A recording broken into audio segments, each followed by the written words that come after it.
Hail and welcome. Good evening.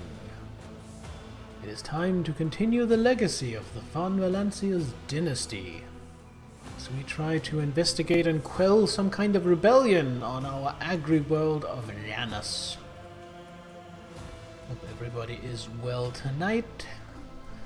I am feeling good, if a little tired. I don't know how long I'll be streaming for tonight. Maybe the usual 3-4 hours, maybe I'll cut it a little bit short, we'll see. So last time we arrived on Janus, we ended with that and we got attacked by rebels, and then had a conversation with the governor of Janus, where she basically asked us to help find the leaders of this rebellion. Her troops can handle the grunts, but she doesn't have a ship, so she doesn't really have a good way to pick out and strike the leaders. Rebellion in the 40k universe? No.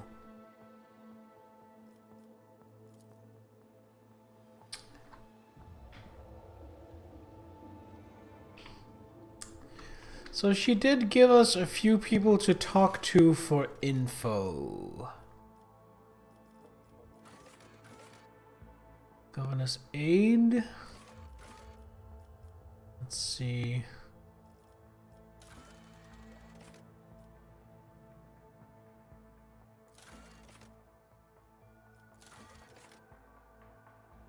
Stagonis and Kiavagama.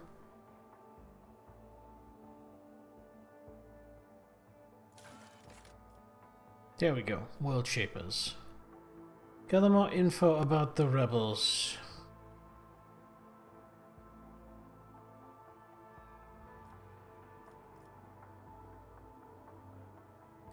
Questioning the servants and other witnesses to the assassination attempt. It would be possible to extract key information from the conspirators themselves, regardless of their vital status. Ooh. Alright, so I guess we're just going to try to talk to / investigate anything and everything we can. Let's start with this guy. Is something wrong, your ladyship? Well, I mean, why are you calling me a ship? Victory awaits. Alright, how's my formation? This unit can be rectified. Yeah, we don't want Idira up there. We It want... involves the drill on your mechadendrite? There's no need, really. My burden suddenly doesn't seem so heavy. We want something like this. I think. There we go.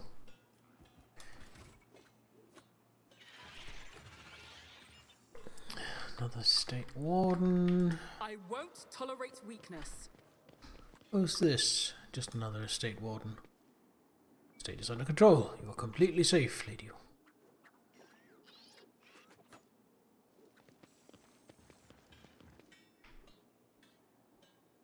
Maybe these nobles can provide something.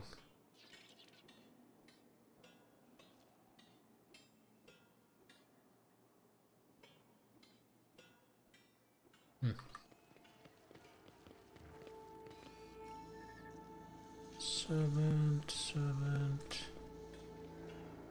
You need only say the word and I will oblige. What about here?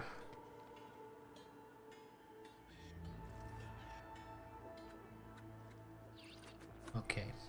Doesn't seem like there's anyone worthwhile to talk to in here, other than the governor herself.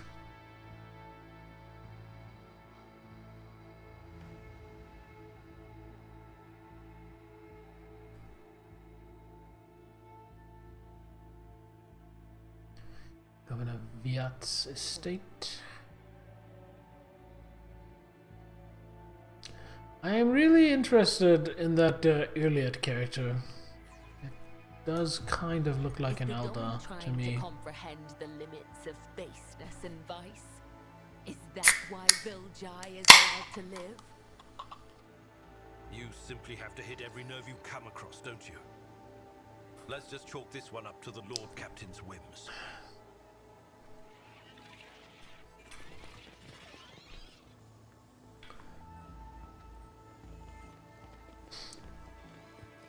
Mr. Technomat.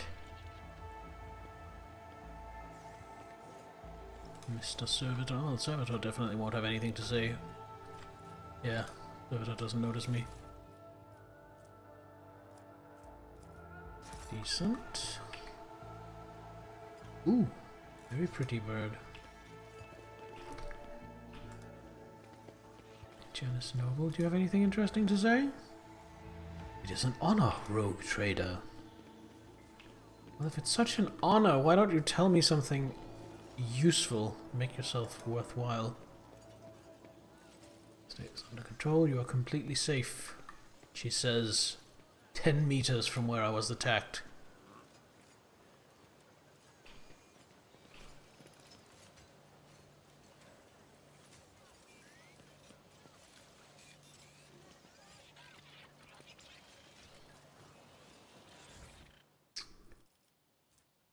Machine Spirit Vaultlet. Alright. Broadband Hymn Casters. Vinzelex! He has a name. That implies to me that he might be worth talking to. Pascal, can you open the safe? Operation successful. Medkit and a fire grenade. Lovely. Right, Vinzelex. Draped in a red cloak, the Magus's body barely looks human. Wires, tubes, and metal manipulators turn him into a whimsical machine, while implants hide his face behind a sinister mask. The tech priest intermittently dictates something in Technalingua to the servo skull floating next to him, but at your approach he falls silent and offers a reserved bow. Greetings, your ladyship. Lex Mechanic Vinzelex, how may I serve you? Pascal and the Lex Mechanic exchange trills of binaric greetings. A series of sounds issued by Vinzelex sound much longer and more deferential than those of Pascal.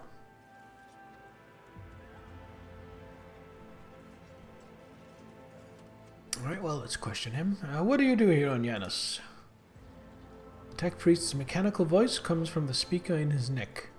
By the order of the Adeptus Mechanicus, I have been entrusted with the management of the Adeptus Ministratum in order to catalogue agronomic data and analyze information about the planet during the process of subjugating it to the will of the Imperium. Be blessed, Tech Brother. Your diligence and the diligence of those like you turn anarchy into order and bestow classification to knowledge. One of Pascal's mechadendrites lightly touches the Lex Mechanic's body. The Tech Priest bows respectfully in return, clearly a little startled. Right, tell me about Janus. Initializing report. The planet's soil possesses a unique composition suitable for the re-engineering of the planet and the mass production of foodstuffs. Significant cultivation of the Eastern Hemisphere with the aim of improving production processes and logistics operations. Traces of xenoactivity that do not pose an immediate threat to ongoing operations. Undesirable pathologies of flora and fauna have been noted, which may pose a threat in the short term. Tell me about the pathologies. Genetic and chemical pathologies, your ladyship. Harmless species mutate and become aggressive, while plants change their chemical composition and become poisonous. This is happening more and more often, and if no action is taken, the ecosystem of the world will be irreparably disrupted. The changes may be artificial. Has the possibility been considered that someone is manipulating the ecosystem to reduce our living space? Not at all, Venerable Magus. Our tech comrades from the Magus Biologists are humble workers, not warriors. They could not have come up with a thought of such a militant nature. The mind must be open to all forms of knowledge. I order you to commence a check. In the event that your account on the indolence of their minds is confirmed, I will petition for the appropriate penance. How's the governor dealing with these pathologies? I've analyzed the genome of the affected species, and I'm currently developing suppressor genes that make the planet's organisms resistant to pathology. But so far, I have not been able to solve the problem. Further exploration of the planet would perhaps speed up these processes, but the administrative apparatus had imposed a ban on expeditions that are not directly aimed at improving production. And what of the traces of xenoactivity? According to data obtained during the initial survey, ruined structures of non-human origin were noted in different sectors of the planet, but I did not have the administrative capacity to study them in more detail. For now, I must defer the quest for knowledge.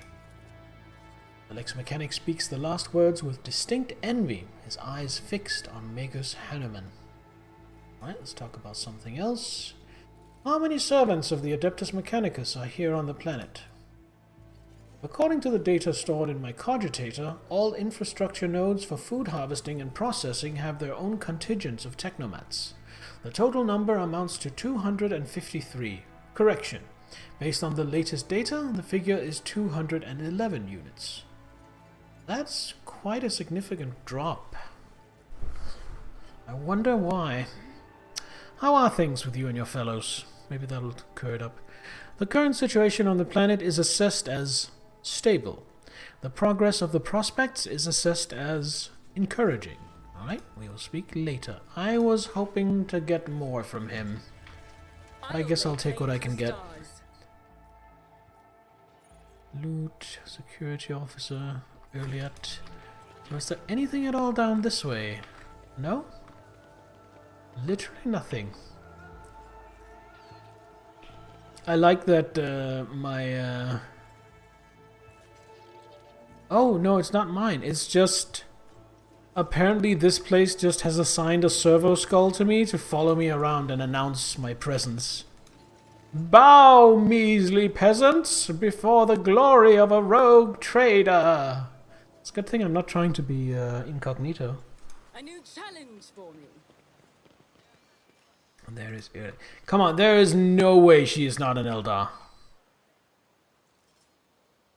No way. Iliad Lenevis greets you, Elantark.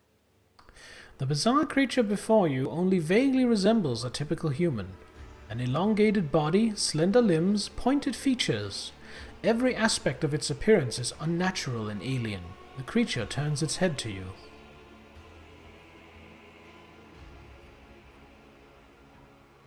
You're not a mutant. I have met souls like you before. You travel a path that offers you enlightenment.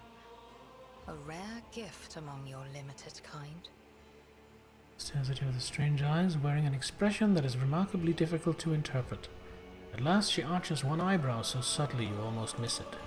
My soul is nothing kin to yours. Your kind call us Xenos, as if we are all as one. I came here to protect the Lilithon by assisting the governor against her enemies. Will you hear me, or be blinded to sense by your precepts?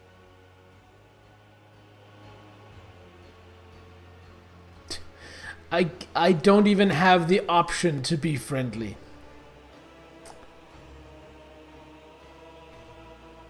But I do have the option to just attack on sight, which I will have to do on my dogmatic run.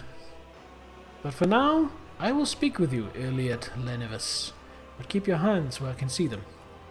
I have banished the shadow of doubt from your thoughts regarding my nature. Now you will answer my question. Why have you sought me out? Alright. So you're the governor's mysterious helper. I am Elantark. My hand parried the death promised to the ruler of these people, and I aided you in battle against the Lost Ones.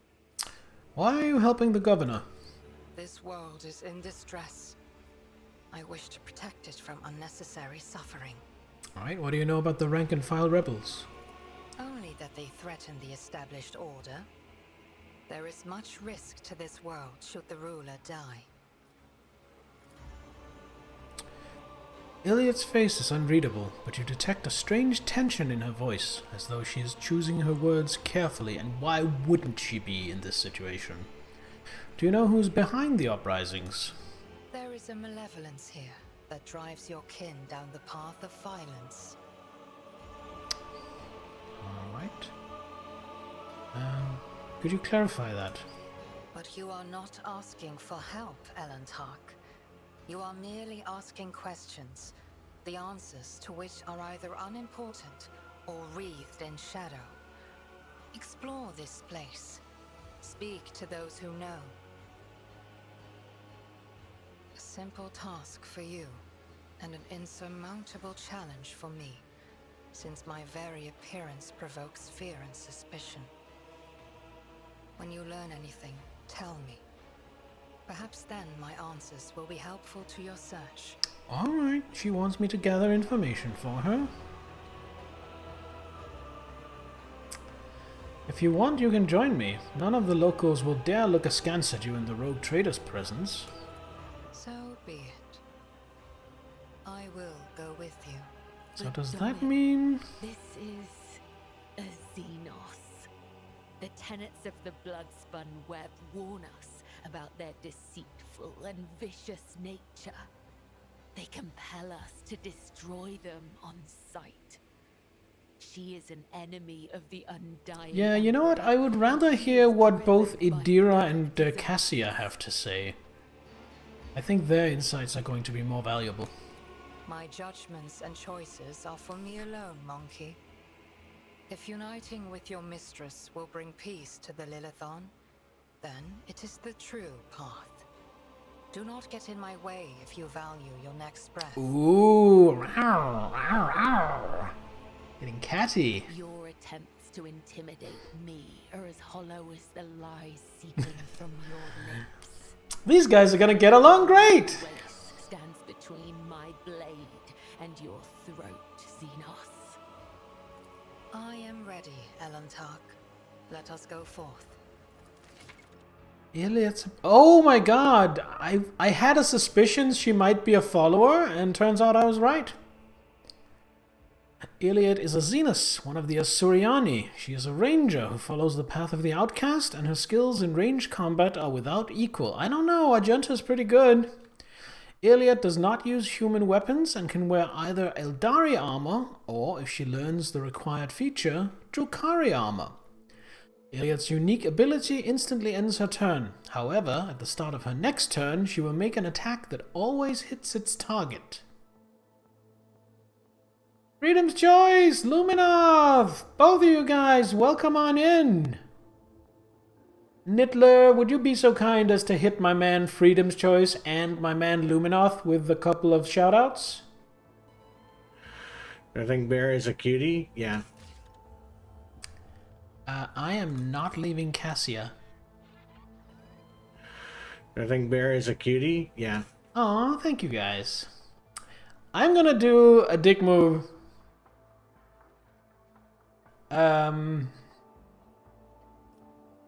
No, I'm gonna take out Idira. I don't enjoy her in combat as much as the others. I was gonna take out Kibella and replace her with Iliad, but I like Kibella's gameplay more than Idira, and also I kind of want to hear more of their banter.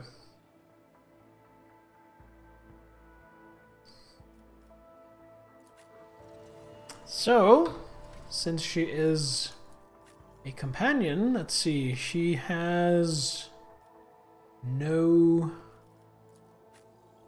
Oh, I am leaning towards radical. I hadn't even noticed up here there was like Puritan and radical.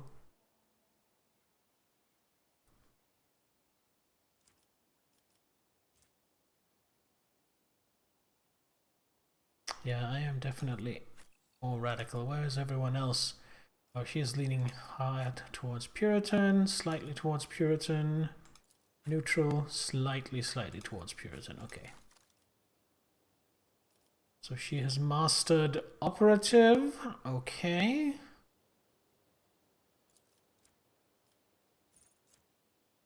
Awareness, expose weakness, dismantling attack, sharpshooter. If they've not moved this turn, they deal 1 more damage with single shot attacks based on distance and gain 6 ballistic skill. Do not stack, last until the operative moves. Got it. Nimble, bonus to dodge, ballistics calculation. Oh, she really wants to be far away from her target. Precise attack. So how you guys doing? Lumian Freedoms. Have you had a good start to the week so far? Attack against a target affected by an exploit. Reduce cover efficiency and block. Got it. And extra hit chance. Fresh target. When she attacks an enemy that is at full wounds, she deals more damage. Got it. Just snacking, getting ready for the day. What have you got lined up? Swift movement. He's better at Lorzinos. Of course she should be ridiculously good at Lorzinos. She is one. Medicae, perfect spot. Last weapon expert. Comprehensive analysis. Ooh, not bad. Just fucking off at work, ready to graduate your class so they can become someone else's problem. Other than that, just looking through different Dark Souls 2 speedrun routes, because the run looks super intriguing. Also have a Viking berry monster. Figured I would approve of. I do! I've not had one myself. I'm not familiar with Viking berry, but I'd be up for trying it. Ballistic skill, intelligence, swift sight. Ooh, and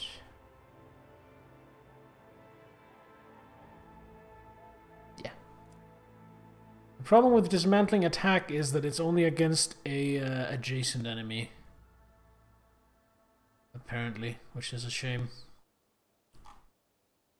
All right, and now we pick our overbuild. Imagine it's what I taste like. Ooh. Slightly salty and kind of tangy is what I would guess. Stream, weather's nice. You and your significant other planning a hike. Ooh, that sounds lovely. I hope the weather holds and you have a lovely time.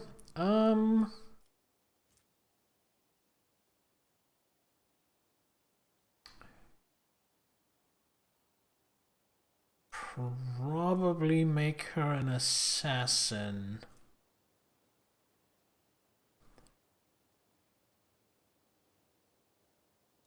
Yeah, let's make her an assassin. Seek the opening.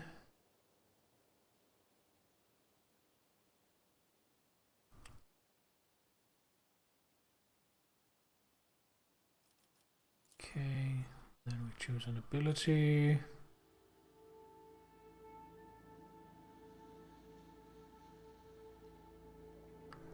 I might go Death Whisper.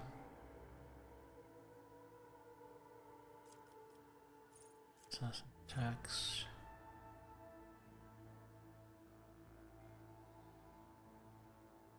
Voice to strike. Dance Macabre. Faint. Killing Edge.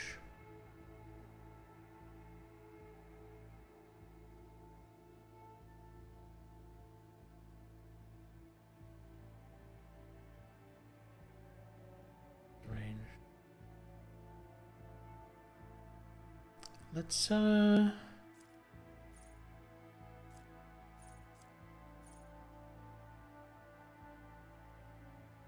let's do Death Whisper, I think.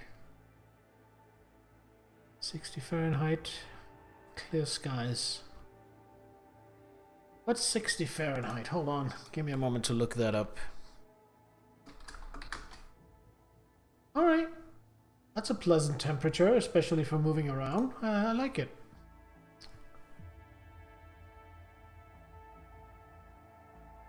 $60 Fahrenheit, 65 Fahrenheit is like right around my ideal temperature. Choose a talent.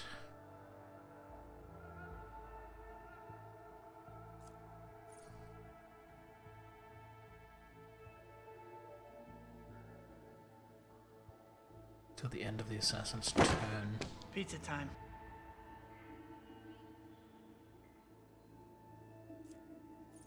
Opening. Oh, that's good. I think we'll go for that.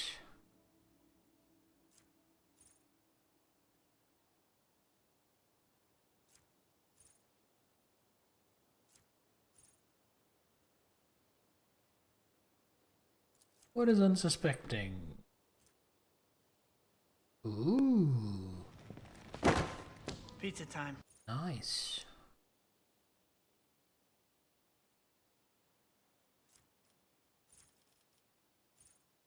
Is that only in the first turn? No, just at the start of the assassin's turn. Let's go Carmine Whisper. Dispatch! Can I miss? Deals. Yes. AP increase, and let's just get some more ballistic skill. We want as much of that as humanly possible. How did it know to give you deep dish? Bear's bot is too smart. What can I say?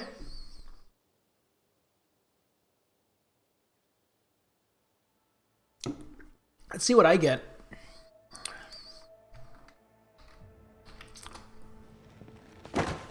Pizza time.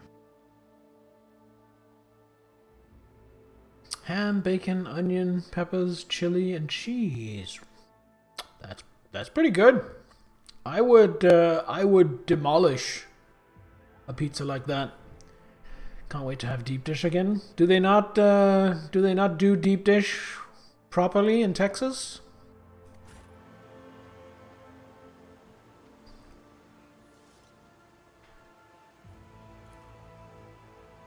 Otherworldly silence reigns over the arches of gazebo. Let's see.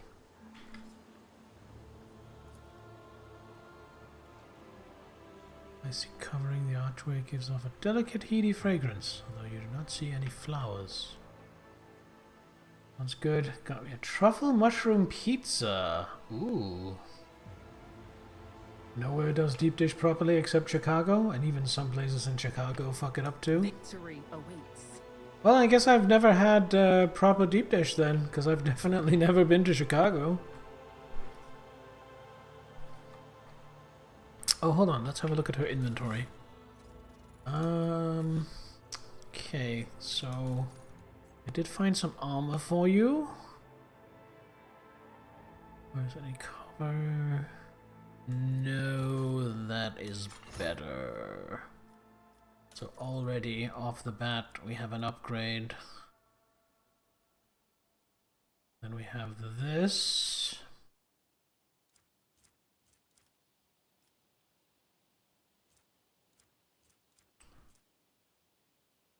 I mean, is there any reason not to switch to that? Can only perform dead-eye shots.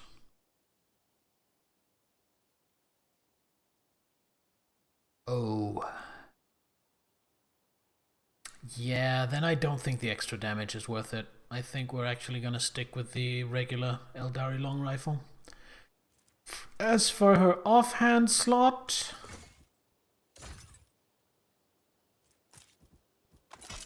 give her something in case she gets cornered in melee.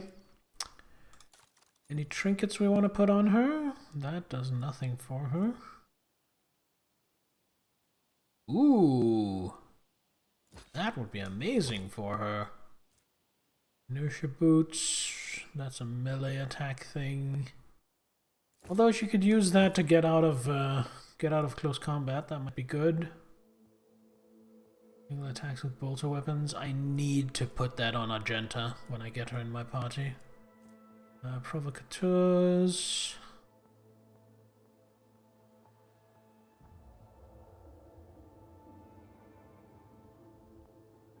Yeah, that seems good. And we give her the emergency injector. Yes, there we go. Oh, there was an ad break. I missed it. It's too caught up in this new character. Aristocrat, servant. Kiptulos, welcome! I have seen pics of our ancient manors in the House Orselio archives. This place is very similar. It's a pity you were denied the chance to grow up in such surroundings. I can just picture a young lady navigator, relaxing with a book in the garden after her lessons. That's where I came from. let's have a look at the map. Map says there's someone right here, Attilius Quint. Oh, there we go. Is he a doctor? The stooped man, wearing a cloak of the Adepta Administratum, is reviewing information on a data slate while his quietly whirring mechanical arms fill a long scroll with writing. Upon noticing you, the man stretches his thin lips into a smile and deferentially bows. The light in the eyes of the servo skull hovering over his right shoulder gently pulsate. Your ladyship, what an honor it is to address you in person. Allow me to introduce myself. Attilius Quint, Prefectus of the Officio Agricultae. I will preserve the record of our conversation forever.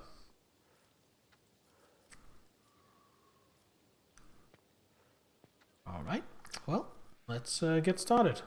What record of our conversation? Your ladyship, I painstakingly record every conversation with high-ranking personages, and afterwards I fill out all 7 accompanying forms personally. Attilius rolls up his completed scroll in a practiced gesture, stows it away, and pulls out a new one. Your words and judgments are in good hands.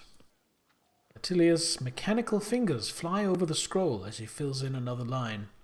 And, of course, what great fortune it is to see, for the very first time in all my years of service, an emissary of the Navis nobility here on Janus. I humbly welcome the esteemed Cassia Tisifia Evriella, Lady Navigator of House Ocelio. Everything from her condescending gaze and confident bearing to her calm but commanding voice marks Cassia as the heiress of a great bloodline. Awestruck, the secretary writes down each letter of her name with particular fastidiousness. Laudable foresight. Thank you. Moments such as the appearance of a rogue trader must be preserved for posterity. Right, what do you think of Vistenza Viat? The governor is a superb leader. She possesses an excellent grasp of all matters and never uses an incorrect form for a given situation.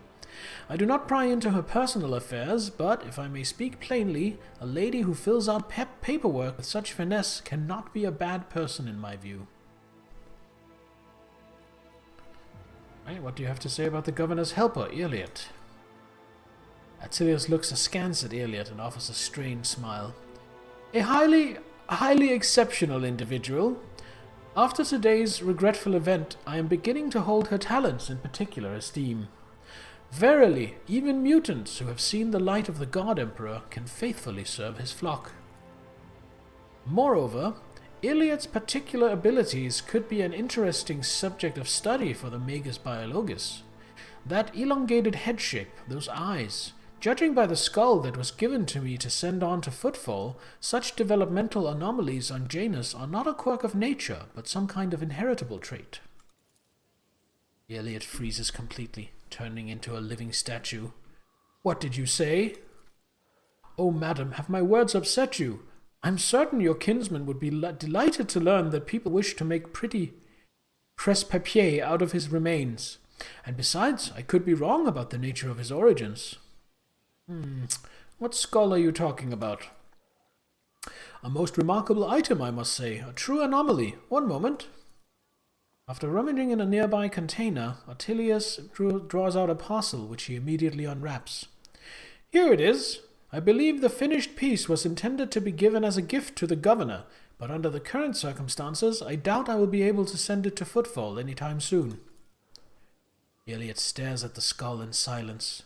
You see her jaw working under her delicate skin. After a few seconds, she abruptly turns away. Pascal's mechadendrites reach towards Attilius with interest, seeming to unnerve him a little bit. Adequately preserved. It is a pity that it is empty inside. It would have become a proper servo-skull herald for the rogue trader. Unorthodox. A curiosity like this would look very nice on my desk. Eh? I mean, of course, undoubtedly. Whatever you wish, your ladyship, if that will raise your spirits after the recent incident. All right. I'm not gonna put it on my desk though. What I will do is I will offer it to Elliot to see if that will maybe soothe her. Elliot grits her teeth and burns you with a look of utter disdain. I'm collecting it, Elliot, so you can do something to give your kinsman proper rights. Calm the fuck down, sunshine. What are your duties here? By the grace of the God, Emperor, I oversee the administrative apparatus on the planet and serve as a secretary.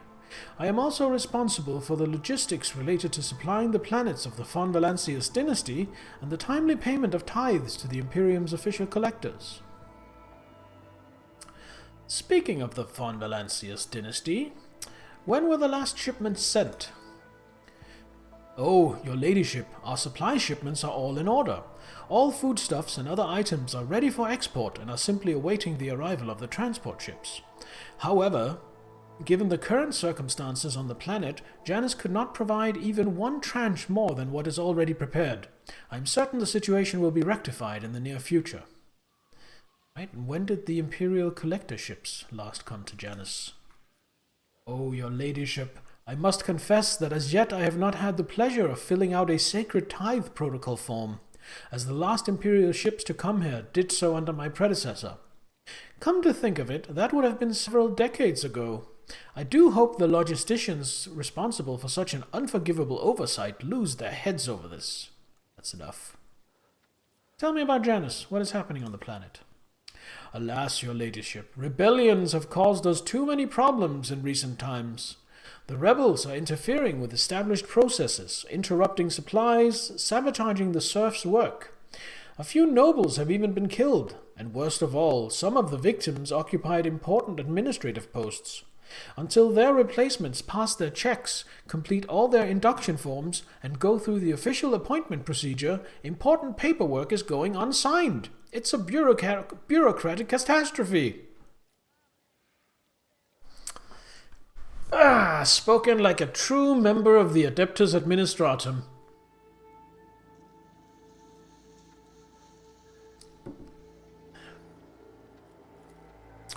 If things continue in this vein, I dare not even imagine what it could lead to. There are worlds that are ravaged by war for generations. Generations, your ladyship. Like that deranged planet by the nameless star, so close to our own peaceful systems. The inhabitants there supposedly live under the patronage of rogue trader Winterscale. I shudder to think what he has created there. Give me details. Where have the rebels struck and how? Of course. I would be delighted to furnish you with all the information I have. In the last few months, 15 organized attacks and 7 terrorist attacks have been perpetrated. Irrigation equipment has been sabotaged in agrarian sectors 3 to 5, transport routes 2, 7, 4, 13, and also... I suppose this will not tell you much. Please. With a fuzzy gesture, he presses several buttons on his data slate screen, and a 3-dimensional map with coordinates of the attacks appear on your cogitator. Oh, that's helpful. Logic check succeeded. The data is superbly collated, and the map clearly displays the actions of the rebels. At first glance, there seems to be no logic to their campaign, but after analyzing the data and the features of the terrain, you notice a clear system indicating a geographical pattern to their attacks. Who is directing these rebels? Does anyone know? The rebels are well armed and well trained. What's more, the governor's advisors are inclined to think that the instigators of the rebellion are very familiar with the planet's terrain and climate. My ordinates are going through registration records day and night looking for individuals who have completed military training, but we have so far been unable to identify the scoundrel. Alright, what are you doing to combat the rebels? Our security services are tracking those who support the rebels, and our regular wardens are wiping out these saboteurs without the slightest mercy, but they keep on appearing. My scribes have been run off their feet keeping records of all the public hearings and executions, but I am confident that the governor will find a solution soon. Alright, that's enough for now. What do you know about the attack here on the estate? A disgraceful incident. Simply disgraceful. I cannot believe these scoundrels would dare to come so close, and to drag the nobility into this as well. If they penetrated the estate, that means they had help from some worthless servant or other. Security is currently questioning the survivors, but the culprit has not been found. Yet. Atilius Quint smiles unpleasantly. Alright, that's enough out of you.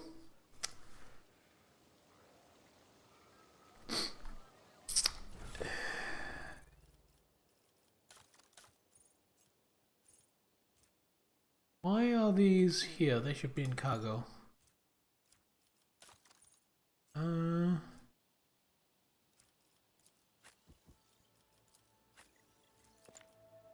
Stop trying, monkey. Don't call me monkey. Fucking knife here. I just want to give her the skull. Alright, where else should I go? I should go down here. There is loot, but there is also a security officer that I should probably really speak to. Okay, where's the loot? Did I go the right way? I did.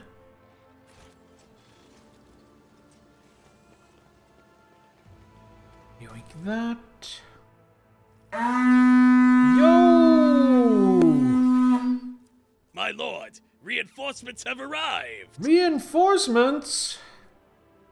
Bearded Bogle, welcome on in. Thank you for the raid. How was your stream? What is hurdling? I've never heard of that game. What's that all about? Also, welcome. Anyone who doesn't know me, I am Bear Anderson. I'm a variety streamer.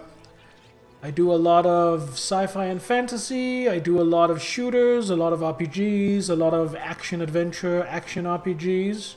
I do all the other stuff as well, but that's the main thrust of it. Welcome on in, kick up a chair, and have a good time. Right now we are playing Rogue Trader. We are trying to quell a rebellion on one of our worlds. Dried berries. Oh, guess I'll take some dried berries. No idea what I should do with them.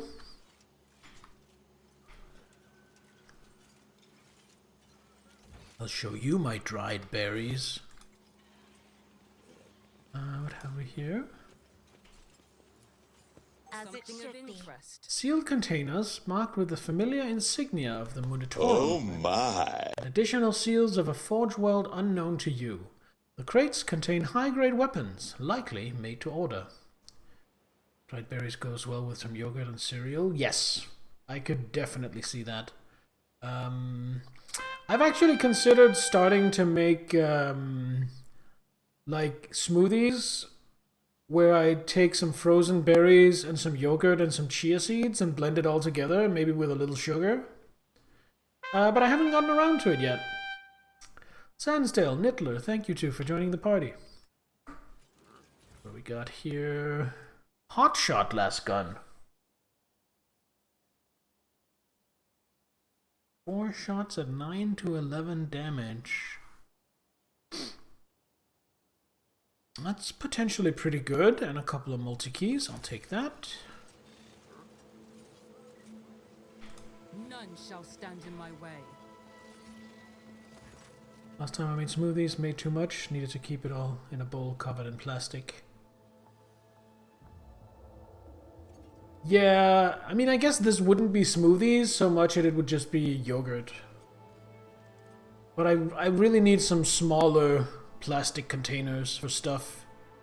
Because the only plastic containers I have, they're microwave safe and they go in the refrigerator, but they're kind of big. I need something smaller for stuff like that so I can portion it. A hulking man dressed in a uniform, marking him out as an officer of the gubernatorial wardens, is closely monitoring his subordinates as they surround the building. Sensing your approach, he whips around, his face going pale as he offers a low bow. Your ladyship, please do not stray too close to the building. One of the terrorists from today's attack has holed himself up in there. He could be dangerous. Yo, you can find that? IKEA? Ooh, yeah! I don't have a car though, so I can't go to IKEA, so I'd have to order it delivered, and that's kind of expensive. I should have thought of that when I ordered from IKEA recently. Like, I just got a shipment of stuff from IKEA. What's going on here? Ready to report, your ladyship. We conducted a sweep of the area after the attack. All of the assassins were arrested or neutralized except for one, the officer scowls darkly. He sealed himself inside. He already injured 2 wardens who tried to reach him. But there's no need to worry. We'll poison him and clear the last dregs of dirt from the estate. I have only one question, officer. Why have you not already done it? The rogue trader is here, and the longer you delay, the more you put her life needlessly at risk. The officer flinches slightly at Abadard's snarl. It is inexcusable, your ladyship. The barrels of poison were only just delivered, but we're ready to begin now. You're going to poison the rebel? The officer nods. We're using insecticide from our stockpiles, your ladyship. We don't have any military-grade poisons, but we don't need them. Not for this parasite. Who is he? The officer's brow furrows. To tell the truth, your ladyship, I'm more concerned with clearing the area right now than with his identity. We're not expecting to get any valuable intel from him, unless we find something on his corpse after we've done our job. What's so special about this building? It's one of the utility buildings. Fortunately, it was empty at the time of the attack. There were no potential hostages or innocent people inside. If you ask me, I think this was the first place the killer came to when he was beating his retreat. We managed to round up all the others, but this one holed himself up in here. The Geneva suggestions do not recommend this action. Oh, the Geneva Conventions were abandoned a long time ago in the 40k universe.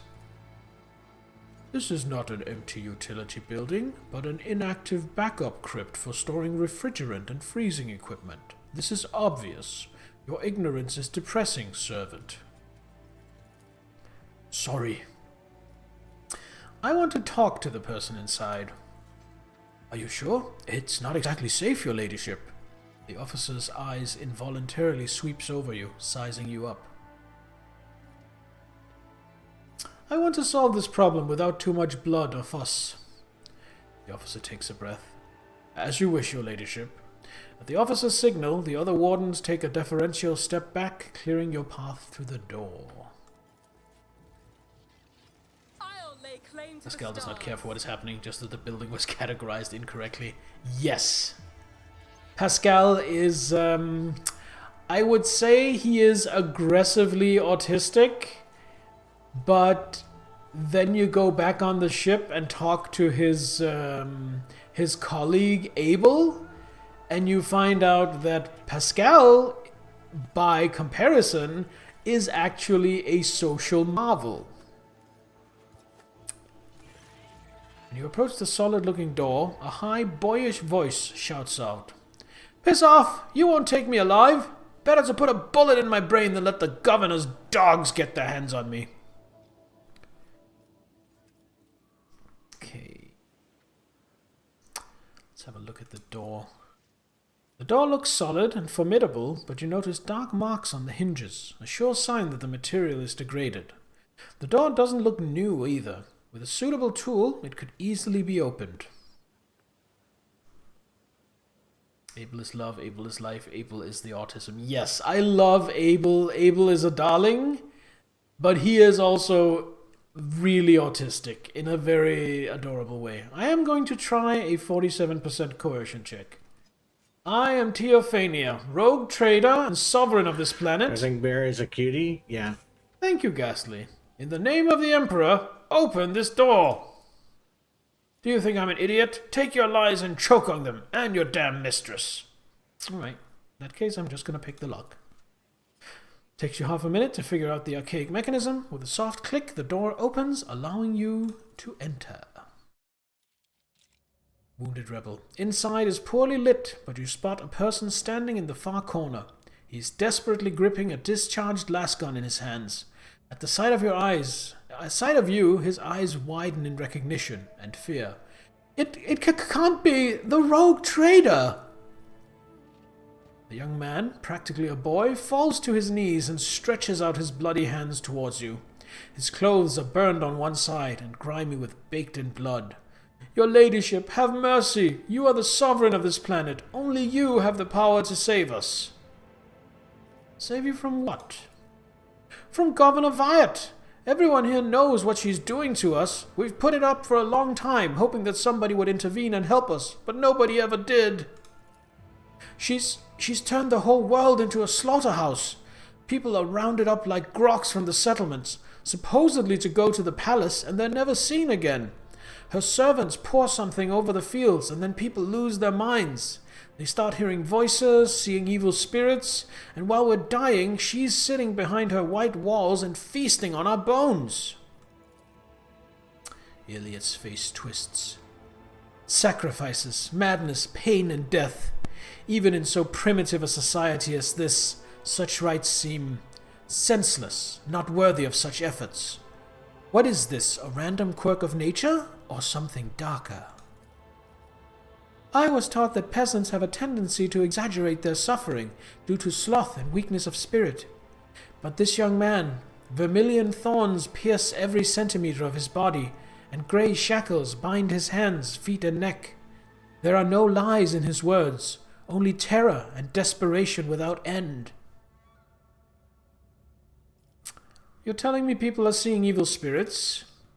Yes, others are going feral and attacking their loved ones, and then there's... People say that in some settlements, well, they've stopped upholding the law altogether. Imperial law and the law of basic human decency. People are turning into animals.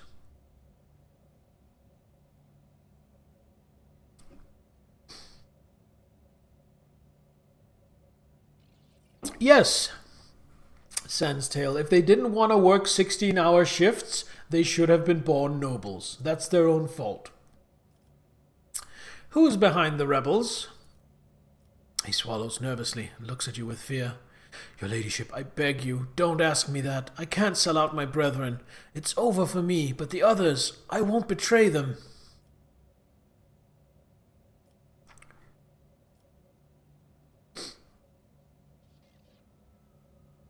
I am going to do the iconoclast thing and give him an easy death.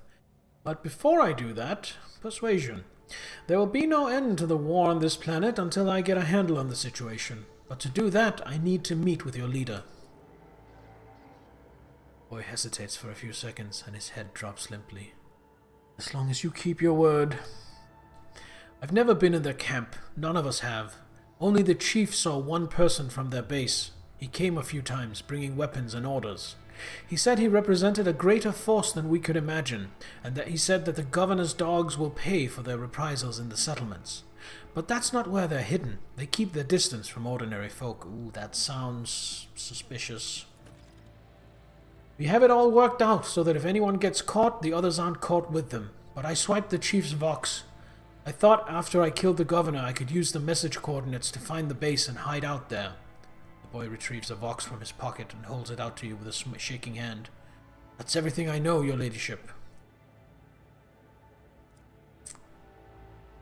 The people waiting outside will put you through far worse torment than I will. Goodbye.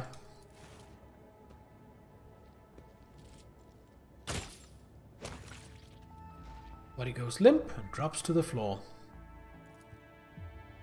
How am I doing on my iconoclast thing? Oh, I still have a long way to go. Ooh, but there's loot in here. Let's just pillage the place before we leave. More dried berries. I have no idea what they're for, but better to have them than not.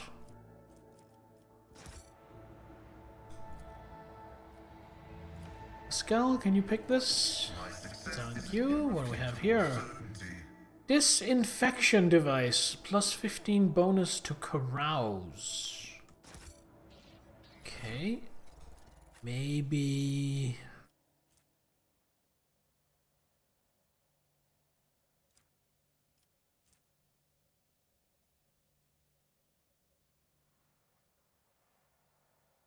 No, I'm keeping the Ring of the Iron Will.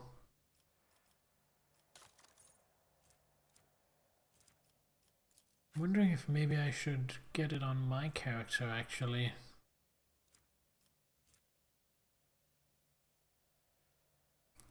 I don't want to lose my bonus to commerce. I think I'm going to sacrifice the metronome. And then I'm going to give the metronome to Iliad. Because she wants to stay stationary, so that's going to be really helpful for her. Alright, let's head back out.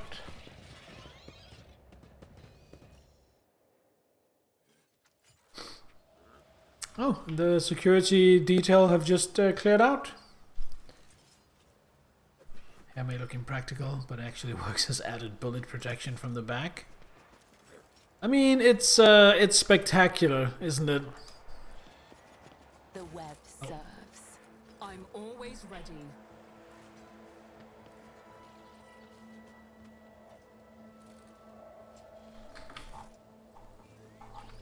That's the kind of hair you should have as a noble. We can talk to Attilius Quint again. We can talk to Vinzelex.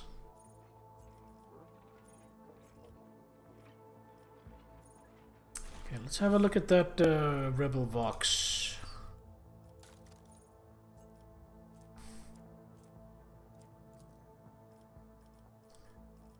Info. Damaged Vox with a log of the rebels' conversations. Damaged Vox, do I maybe get the Tech Priest to help me out with that? I could see that being what the game wants me to do.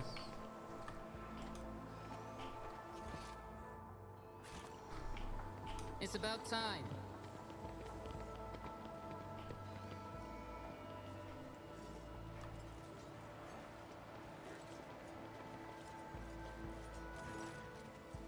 Yes. I found this on the body of a dead rebel. Can you tell me anything about these specimens? Your blessing for the examination, Magus? The Lex Mechanic waits respectfully until Pascal nods. The tech Oh, these are the berries! The tech priest studies the dried berries and goes still. You hear the distinct clicks as his cerebral cogitators process this information.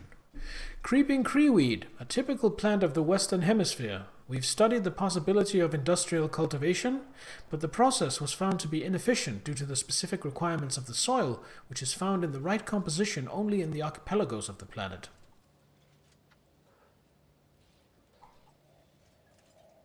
Okay. What you wish.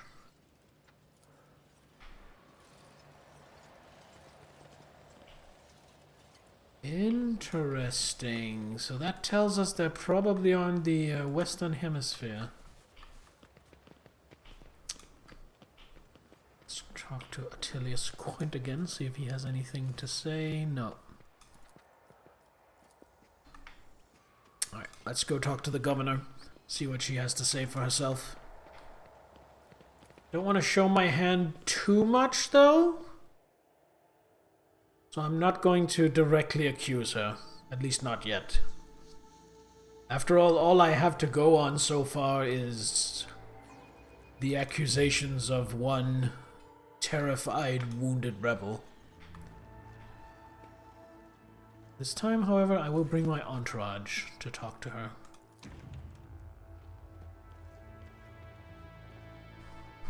Oh! I only just noticed she has a shimmer around her. She is wearing a force field to protect her. Makes sense.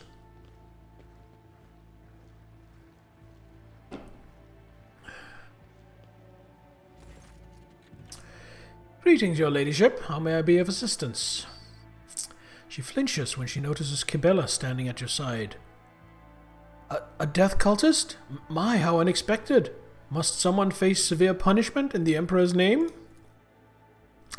Someone always does. As for who and when, the Undying One will tell. Kibella responds with dignity, seemingly oblivious to how sinister her words sound.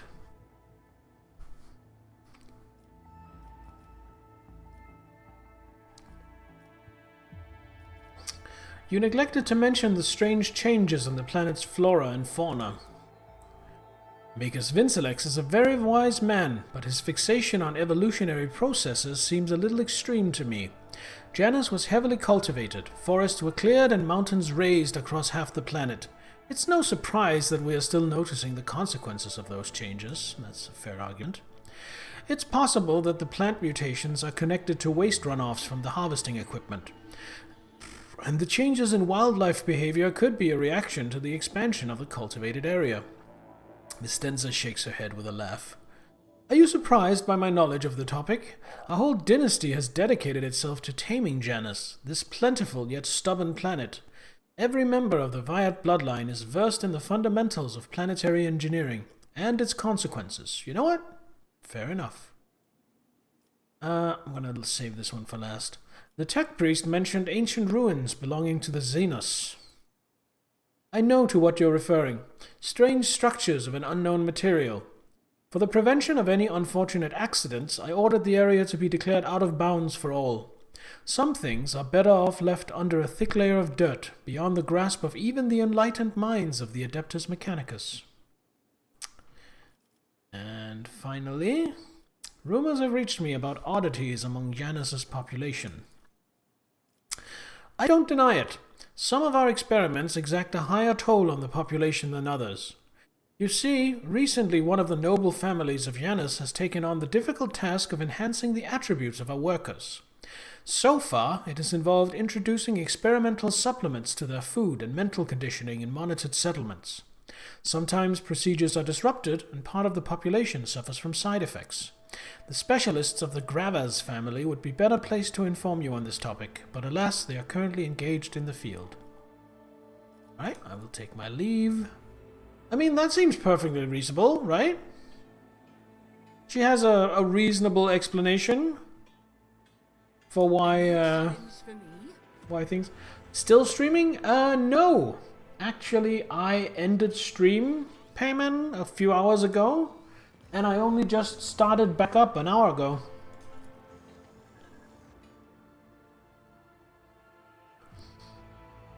Like, I've been to the gym and had dinner in the meantime.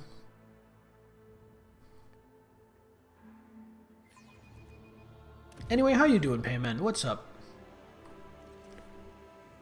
I think at this point I just head back to my ship and try to search the planet.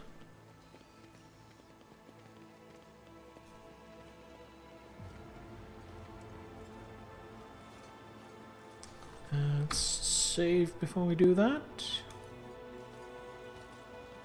Good, as in your day's going good? I hope so. Elantak. Elliot gestures for your attention. As you once sought my help, now I am seeking yours. The time has come to dispel the final shadows on our path. I have hidden the truth from you. I know a great deal about those who are disturbing the peace of the local ruler, and I also know where they are hiding. Allow me to show you the way, on the condition that you bring me to them. Are your parents cutting some wood for a planter? Planter looks good, it's just not straight. Well, nice job. Maybe you'll do even better next time.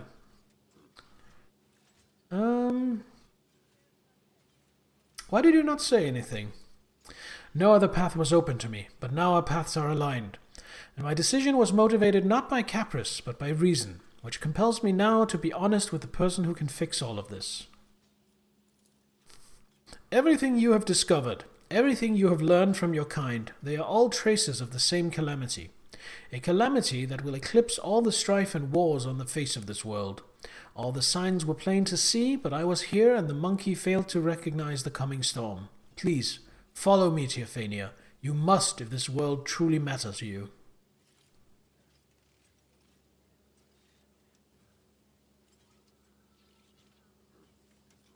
What calamity are you talking about? You're still holding back information. I will reveal the truth very soon, but not here, not in the place where it seems evil has made its nest. Have patience, Elantak, and trust me. If one of the Imperium's world is in danger, so be it. I will follow you. Let's go, Elantak. I pray to the gods we are not too late.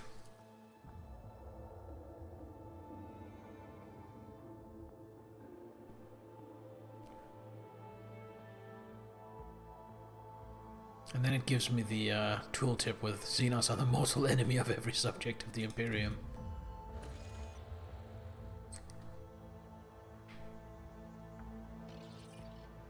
I won't tolerate weakness. You'll soon see everything for yourself, Attack.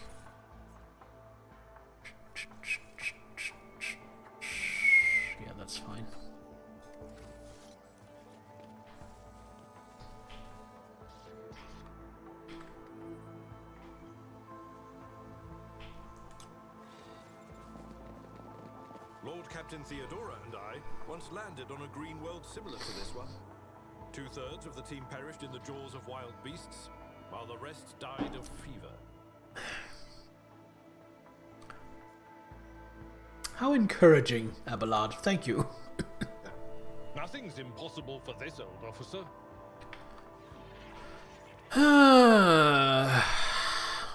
Alright, we have the rebel hideout. The rebel base.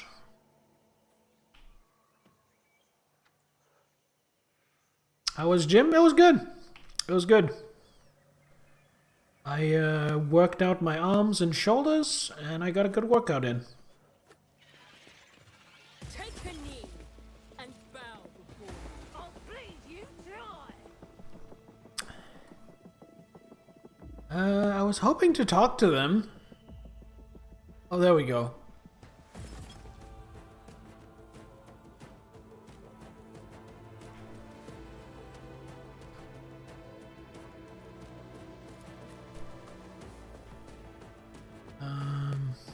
Can't really get to any cover.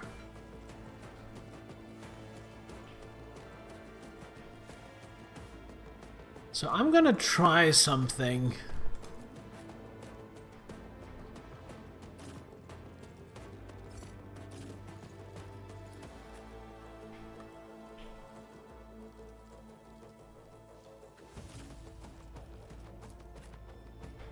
What I'm going to try is I'm going to try not attacking for a turn.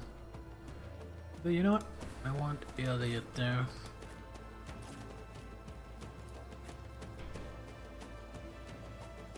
Cassia. Why can she deploy so far forward? Oh, I will.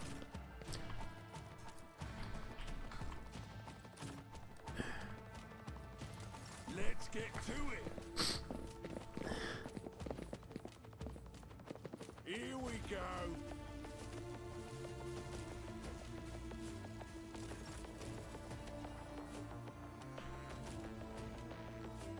Alright.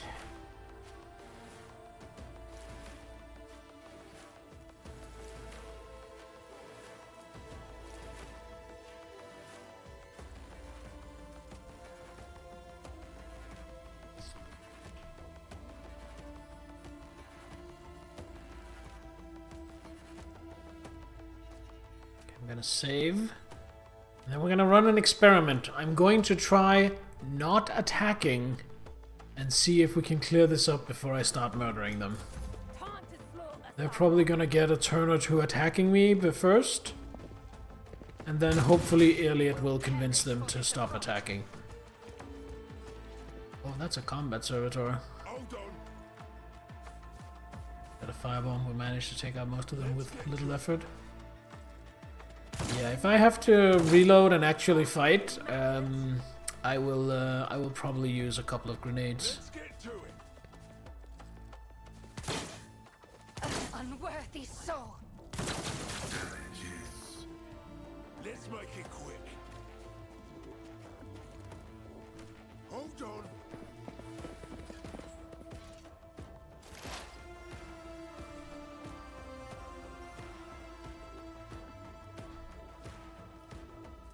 Got strike of corners. Death Whisper.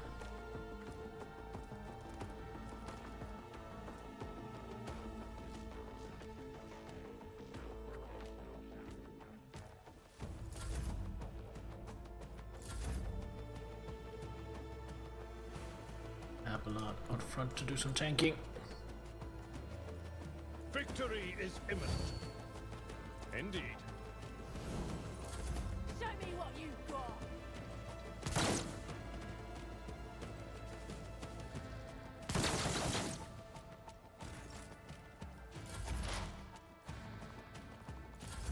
Scared yet?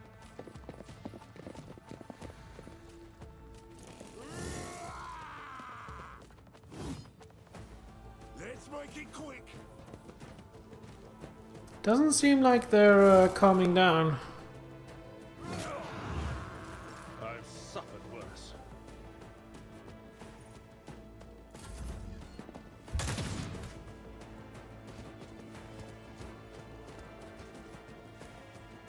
go. Oh, is that a melter gun? That is a melter gun.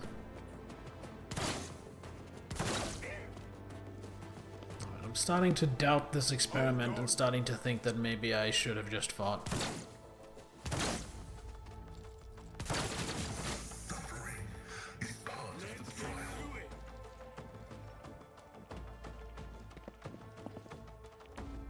Let's get to it. The hero build involves what I would call the highest base skill needed class. Okay. High momentum. At your beck and call. Okay. If it gets to Ertiel's turn again without the situation de-escalating, then I'm reloading and actually fighting. Let's make it quick.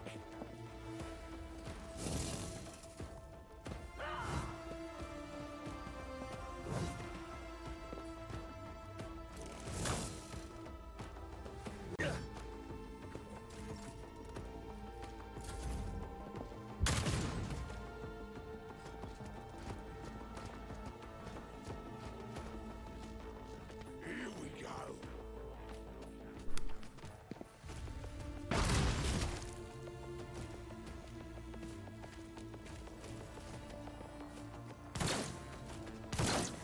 Yeah, seems like my gamble was wrong. Hold on.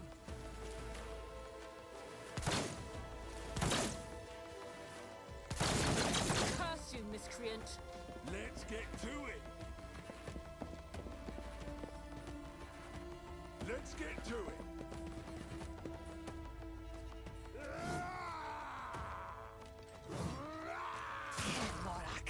Yeah, no. Alright. Load. Quick save. Then let's actually fight back.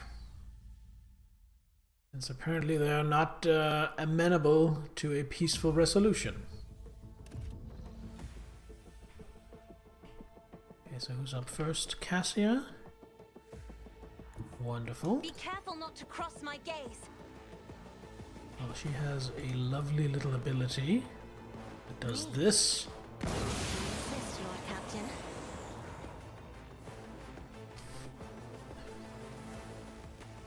And then what's here? Oh, I'm gonna move it My here. commands are followed without hesitation. And then I'm going to bring it down. I'm not Pascal. accustomed to being ordered around. And Pascal is going to throw out a trap for free. Can you throw a trap here? There. That'll do. Then an AoE plasma shot. Here. Function successfully terminated. Then jump analysis. And then Teophania gets a free turn, where she will assign him as Suits an my objective. And voice of command Abelard. Problem for me. Then take her gun and shoot this guy. Suits my purposes. Toxic shot. I think the toxin should maybe finish him off. Then Cassia's turn is done.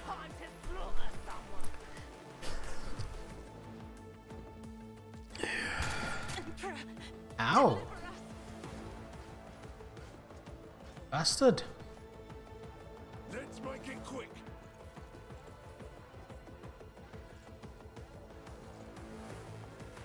Let's get to it!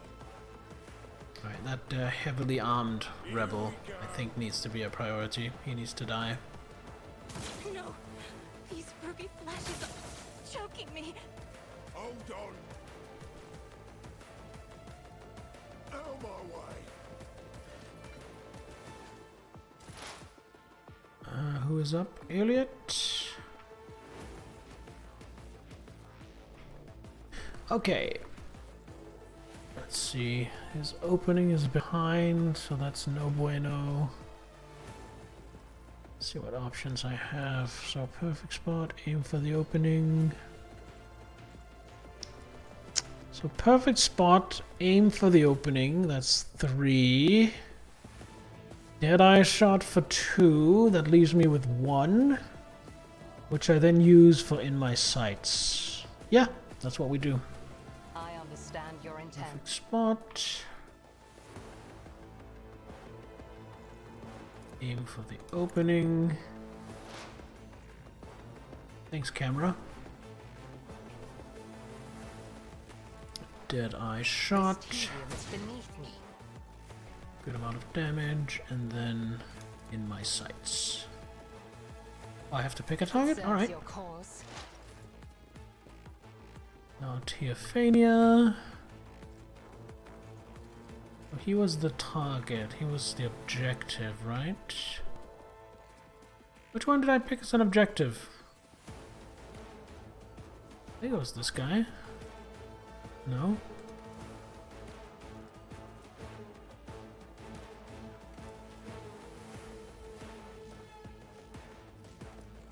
Did I already kill the objective?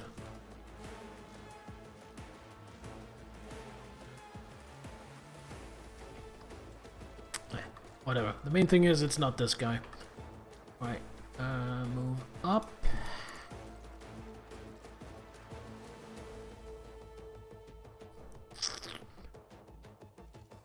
Bring him down on Cassia.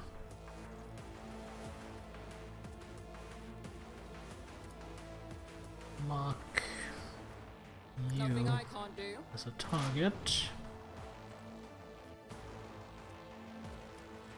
Might as well voice of command, I think. And then bring it down. Yes, that works. Voice of command, bring it down on Cassia. Cassia's gonna use that to do another lidless stare. If I may, witness the fury of House Orcelio. Lovely. And then put Glimpse of Fate on herself. Teophania with her 1 movement point left. Weaken that heavily armed rebel. Did I miss? No, I think I hit. No, I missed. Damn it. Turn. Abelard. Follow my lead. Just gonna get to a good position to attack next turn. Victory is imminent. Taunting. Scream. I can't get this guy. Just gonna get this guy.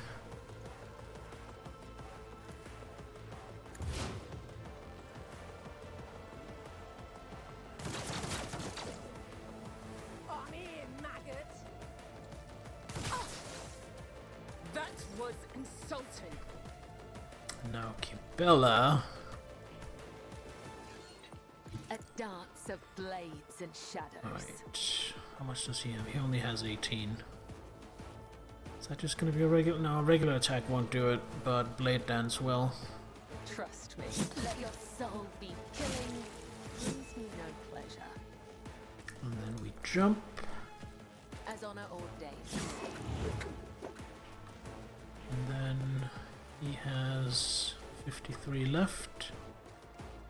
Then we captive audience. Attack. He is now bleeding.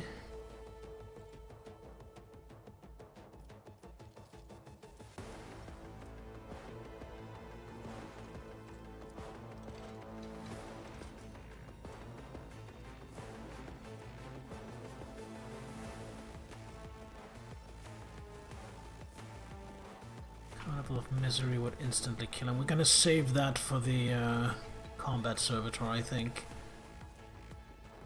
I'm just gonna jump.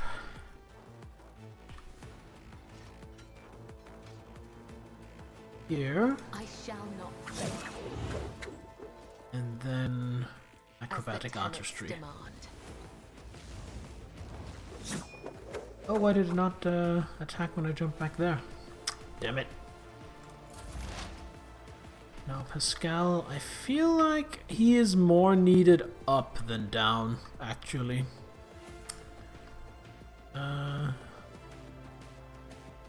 He's gonna move up here.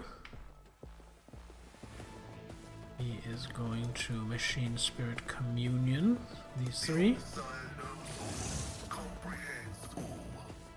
And then he is going to...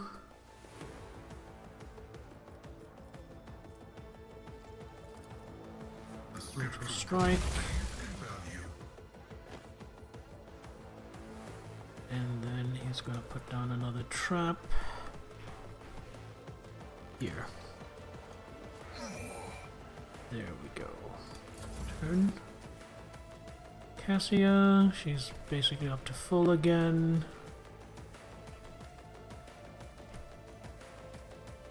This is cover. Cassia likes cover.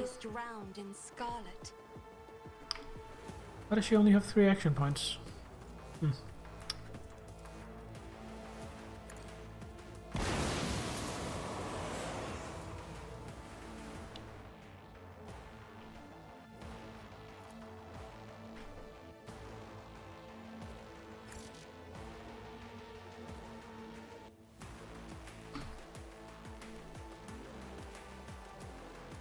Now, do something.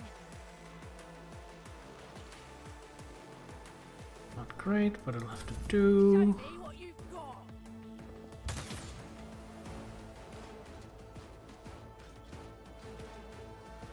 Let's get to it.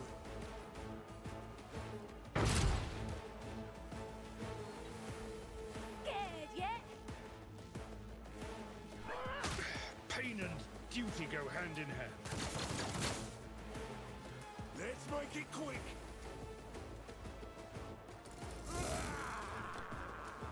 Hold on. I'll deal death with my hands. Lovely, and that got rid of him. That is under control. I think maybe the sharpshooter needs to go down. Does anyone have a good opening? No? Alright, so we're just gonna crack his opening.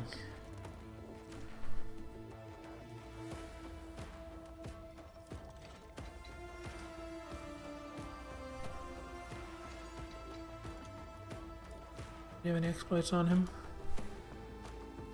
He has 1 exploit. Perfect.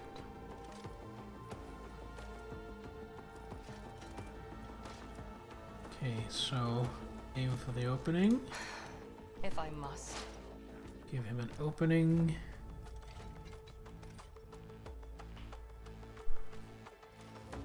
Then, let's see, I have 4 left.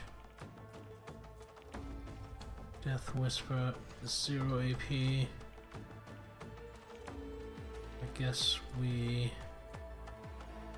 analyze. I am not your Xenos pet monkey. And then we Death Whisper. I understand your intent. Okay, that hit for a little bit of damage, but he is now suffering from hemorrhage. Which is, I don't know how much damage. Equal to dodge or dodge reduction, whichever is highest. So her dodge is 110%. So is that, does that mean 11? I'm not sure. I'm gonna guess it's 11. I can still do a regular attack, as I was hoping. Okay, so we do in my sights. So we need precise attack, Your Xenos pet monkey. regular single shot. That definitely hit. And then in my sights. Alright, Teophania.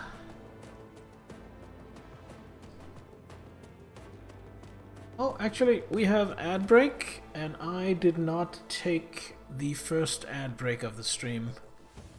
So I am going to just take a little break to use the bathroom, stretch my legs, and just get away and take a deep breath. So don't go anywhere. I will be right back.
Alright, I am back, refreshed and freshly peed.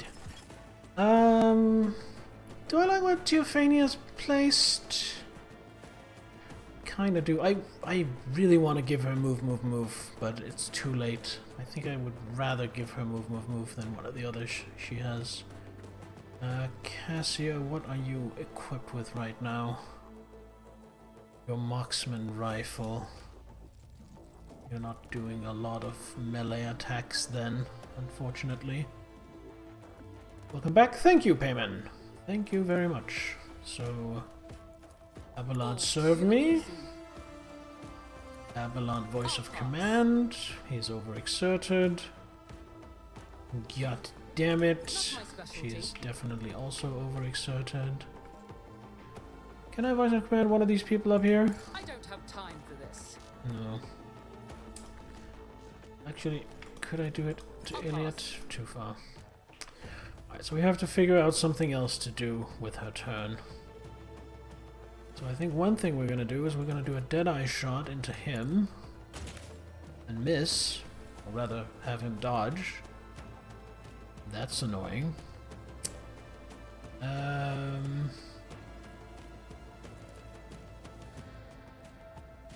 we bring it down on Abelard. Brace yourself, Abelard. And Abelard will charge this fool. Target well struck. I took care of this one. There we go. Still 2 skill points in the pocket. So, switch weapons. To his, what is that? Long lass. What do I have? I have temporary hit points out the wazoo. That is specifically melee attacks. Okay, so therefore, I think we just do a marksman attack, killing him, and we switch back to the shield, and ooh, that is 3 action points. Yeah,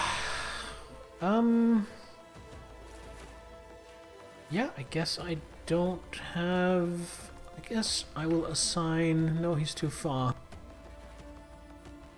Alright, I guess I don't have anything else to do. On Teophania's turn. Abelard could run all the way up to deal with the... Actually, this diversionist rebel offends me. My place is I'm at gonna the run into the gas to get at him.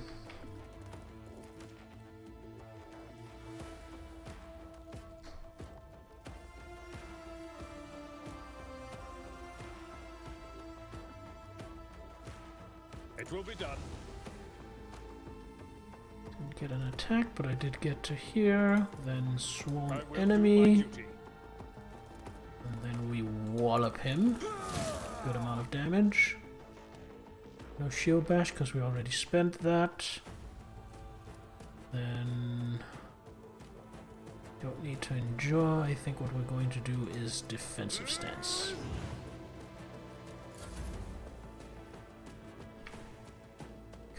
Kybella.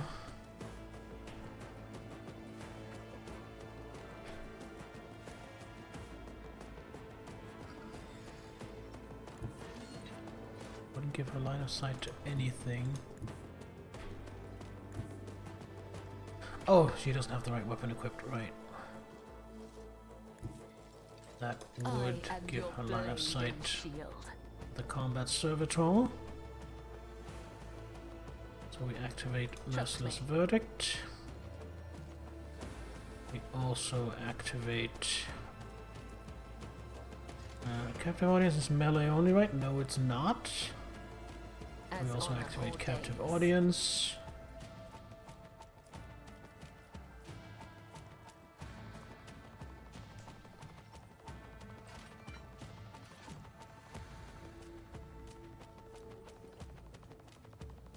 Then we might as well activate Raining Blood.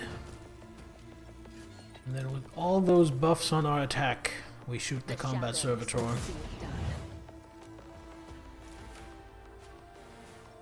Do a little bit of damage, but we inflicted both toxin and bleeding on it. I think. So I think that was worth it. Then Pascal.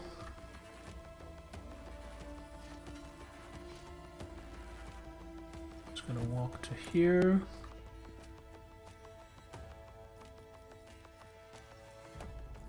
Brutal Strike. That's not gonna hit more than one thing, is it? No, it's not. Oh, it is. Hold on. Gonna hit both of these guys. We go. Throw a trap. The order is contrary to dogmatic protocols. Yes, here. In case he wants to come closer. Then we analyze. No line of sight. No line of sight. Means I'm kind of out of things for him to do.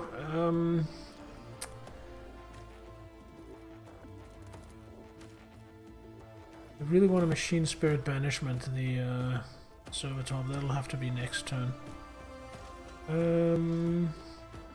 Yep, that's turn for him. Her turn start, she finishes that. Cassia.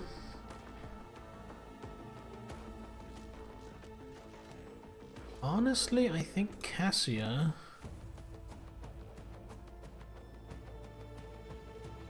I wish I could get my Servo Skull up there, but that is too far.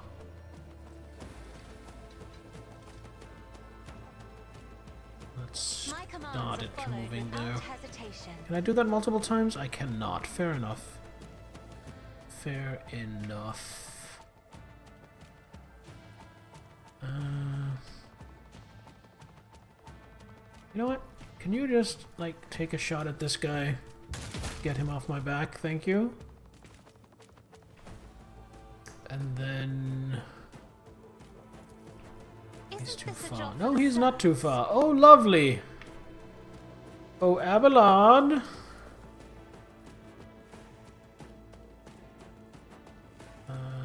We are going to show an enemy. And... wallop! And that is it for Abelard. Cassia.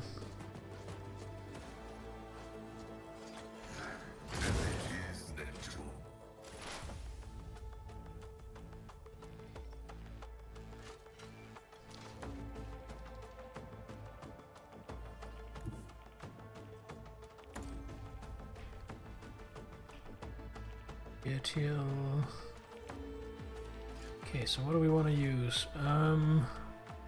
So its opening is already facing me, so I don't need to do that.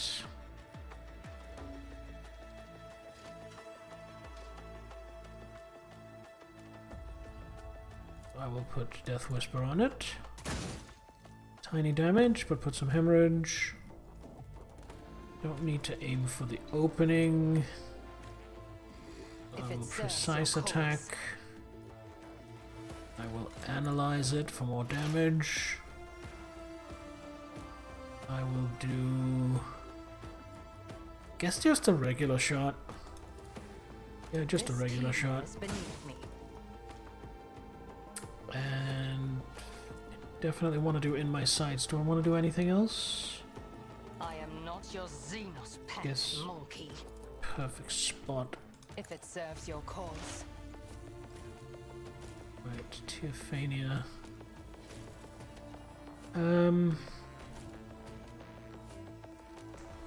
Guess we just start working our way back up. Can I reach anyone? Not my specialty. No one on the side. Absolutely not. Oh.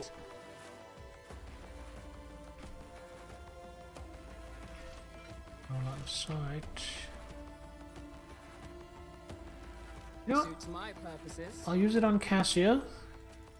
And then Cassia Neither of us has to fight alone. will move her anymore. servo skull closer. My And commands are activate followed without its hesitation. medic. I think that's all I can... You know what? I have 3 points anyway. Might as well reload my gun. Abelard has a long slog to get back in action, but he's gonna go this way. Indeed. And refresh that, because might as It will be well. done. Kimbella.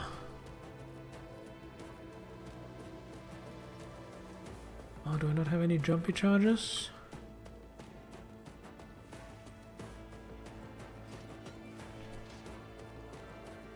Oh, I have to go all the way around. Oh, how annoying.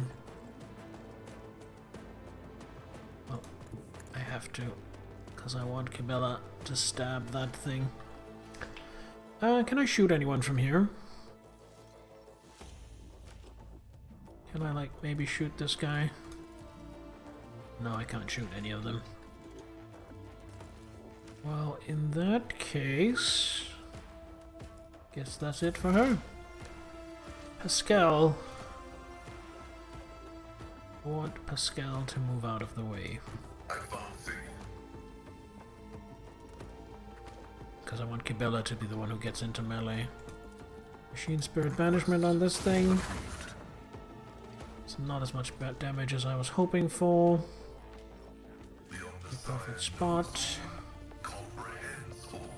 Throw a trap here. Not sure that'll work since they're already in the area. They might not trigger it when they move. I'm not entirely sure how that works. Pray him for the bonus.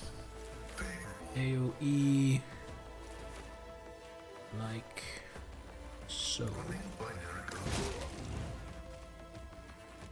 Get the prey bonus. Analyze him for some exploits. Mark him as prey. And turn. Oh! Hold on! Those look like Eldar.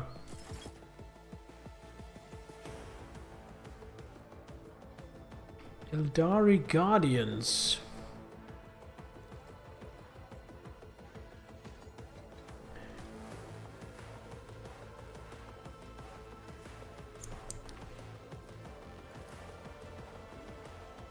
if I move closer... I have read tomes of military tactics. Me?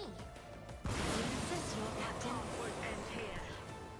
They both got affected, and one of them lost its cover. Nice. Is he still exhausted? He's still overexerted.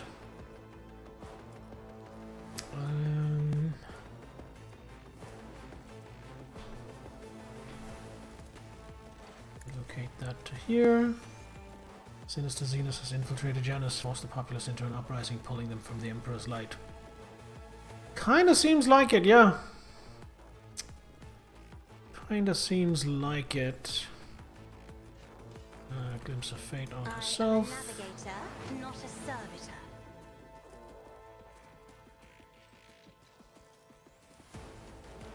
Guess I could finest hour. Nah. It does still trigger, even if they're already in the zone. Nice.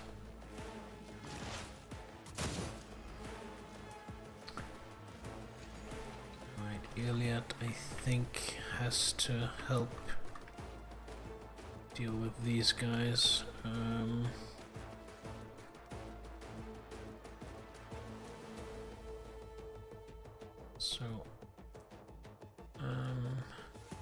for the opening on him.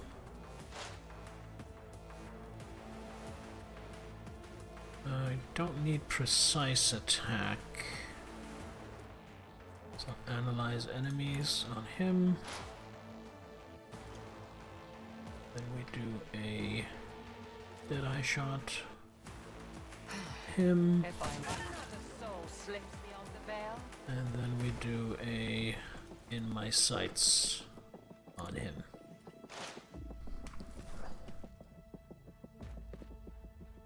Oh yes, come closer to Abelard. Please bring that chainsword.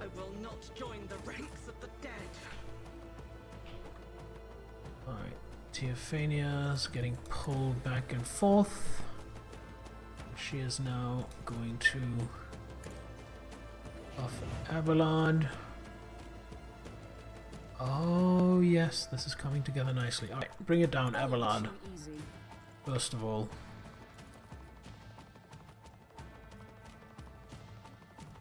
Can't actually charge and attack it, so he's just gonna go here. Shield bash. Fuck you. Nothing matters more. Then I...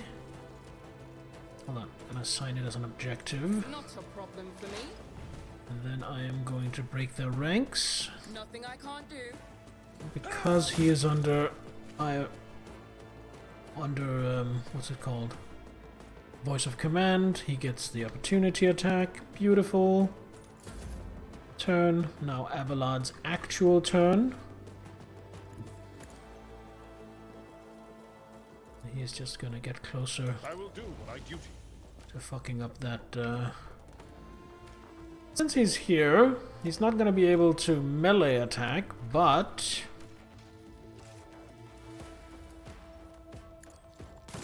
can whip it out for a shot.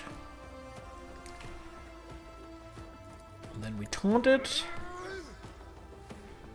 And then we endure.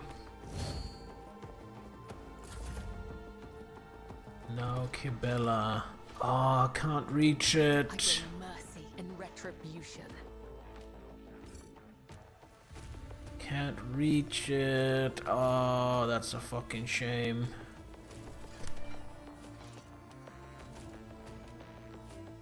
Might be okay actually. I might be able to do everything I want with the rifle instead. So I activate Merciless Verdict. Then I shoot it. And then I Carnival of Misery. And then it takes a bajillion instances because of all the damage over time I had on it. Beautiful. Iliad's usually dispassionate face is contorted in a grimace of pain and rage. Your elucidator activates when she begins speaking in her own language. I swear on Cain's riven heart, Muaran, you will pay for your treachery. May Morag Heg sunder your fate and cast it away. May the blood of Eldenish flood your throat.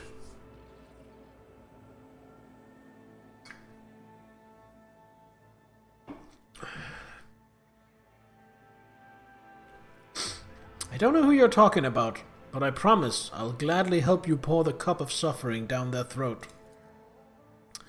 Iliad closes her eyes, sucks in a breath through her teeth, and quickly murmurs something. When she opens her eyes, her face is once again a mask of cool serenity. She looks at you and begins to speak, this time in Low Gothic. Please excuse me, Elantak. I allowed the turmoil in my soul to win out over my reason. So? What are you, a Vulcan? A slip like that could cost me more than you can even imagine. My very soul.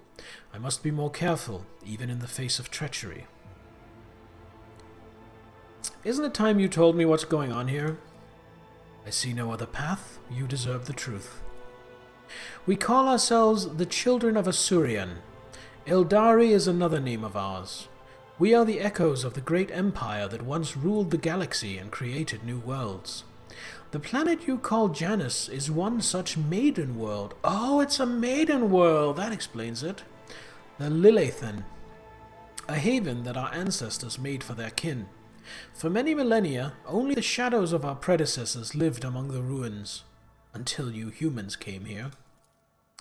We are the heirs, and we are entirely within our right to call the maiden world our own. However, our arrival is a tragedy, not a homecoming. Sorrow seeps into Iliad's voice. We belonged to Craftworld Krudarak, which fell on the border of this star region. Only the providence of the merciful gods allowed us to escape the fate that befell those whose souls perished amidst the stardust along with our abode. Destroying an Eldari craft world is a serious achievement. I'd like to shake the hand of whoever did it. Abelard, don't be a dick. His green visor flashing with interest, Pascal carefully clarifies. Which border exactly? You don't need to know that, Iron Monkey. I am aware of your looting practices. Not the time. Really not the time. After the calamity, the Lilithan offered my kin a sanctuary, a place of respite in the ruins of our ancestors, under the canopy of the forests created by the wisdom of our world singers, living alongside your kind who reap the fruits of our labor with such vulgarity. You came to Janus along with the rest of the Eldari? No, my path brought me to Lilithan later, by another route. It was Muaran who welcomed me here. He was one of the surviving Farseers of Krudarak. He was with a handful of Asuriani who had escaped death and found the path here to the destroyed cradle of our kind. They were outraged when they saw how the monkey had ravaged our flourishing garden. And how are your kin connected to the uprising? The Asuriani do not enter battles they cannot win. However, it is in our power to direct the currents so that the elements themselves wash obstacles and enemies from our path.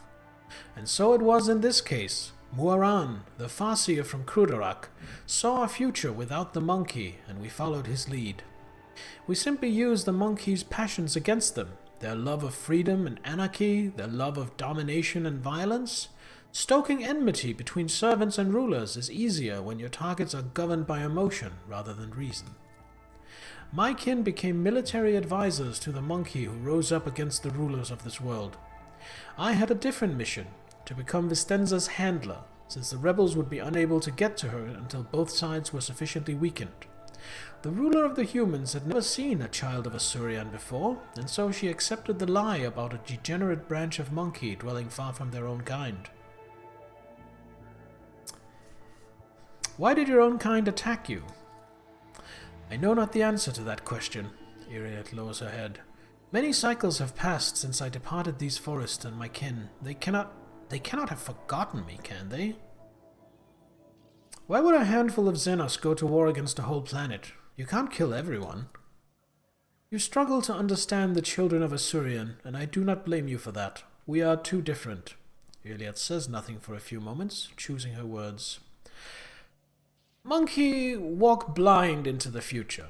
We choose the path, guarded by our Farseers. Cruderak was the birthplace of the powerful watchers of things to come. Our leaders were selected from among their ranks, and their word was set in stone, unshakable, like the universe itself. Moran, our leader here, is one of that group. The children of Asurian are subject to his will, and he is subject to the will of his visions. Moran saw the Lilithan in a vision, suffering and crying out to be cleansed, and we did everything we could to rid the maiden world of the monkey. Our lives, our desires, all that is dust compared to the light of the path Moran has chosen for us. At least that is what my kin believe.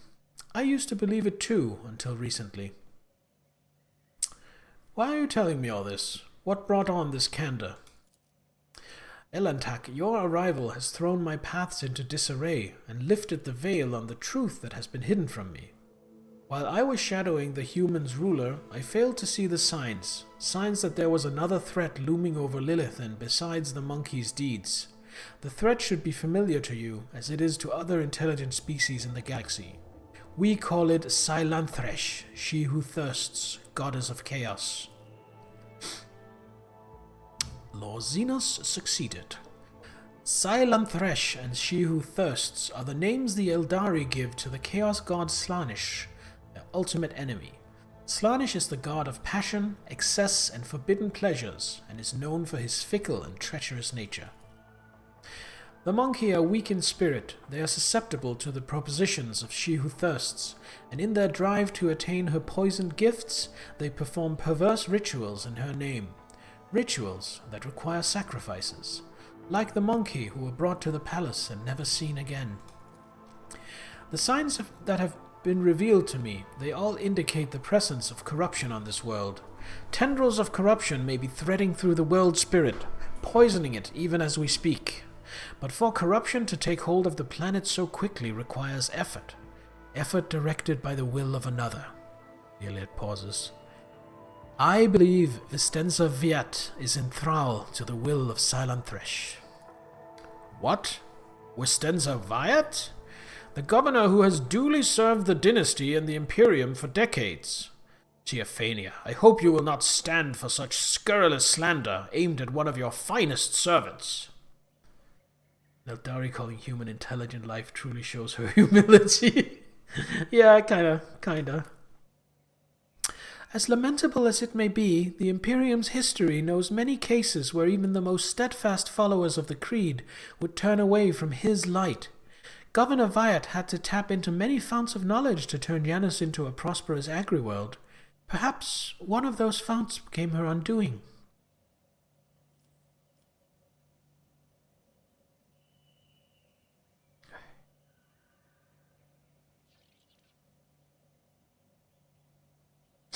If Vistenza's to blame, then why haven't you gone to the palace and killed her already? There is only one crime graver than serving Silanthresh. It is betraying the children of Assyrian for her benefit. Muaran saw the paths, he beheld the future. How could he not see the dark stain on its face? How could he fail to do everything in his power to rid the Lilithan of this canker? Iliad's voice grows angrier, more piercing. Before I rip this poisoned seed from the Lilithan's body, I will make Muaran answer me. Maybe Vistenza is tainted from consorting with the archenemy. We will have to find out for ourselves. Perhaps the signs I uncovered have failed to convince you. I pray to the gods that other proof, something more comprehensible to you, will emerge to sway your opinion. Silanthresh is deceitful and cunning. She subtly penetrates the soul. Oh yeah, she does. Offering false perfection, luring victims into her web with promises of a wicked ideal. The ruler of the monkey perhaps does not even know that her soul has been corrupted. If we want to meet with the leaders of the uprising, we better keep going. Oh, explosion! Alright. It's after the fight, so time to loot everything that isn't nailed down. That all goes there. Oh, not bad.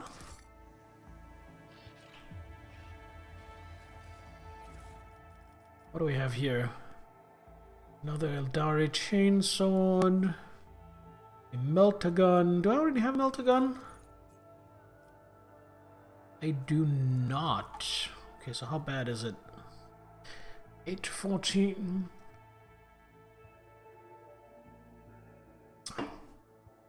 Yeah, that's about what I would expect from a Meltagun. High damage, high armor pen, shit range. I don't think I want to invest in Melta proficiency for anyone. So I think... I mean, maybe I'll get a character that already has it, and then it might be worth using. Eldari Ranger Armor, Eldari Chainsword. Iliot! Is this Eldari Chainsword any different from the one you're already wielding? It is not. Okay. As for this armor, that's what you came with, so that's less good. Follow my lead. Where is...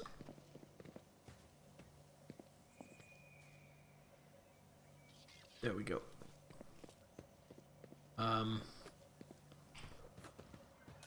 Okay, if that's where you believe I have to go to interact with that corpse, I will take your word for it, game.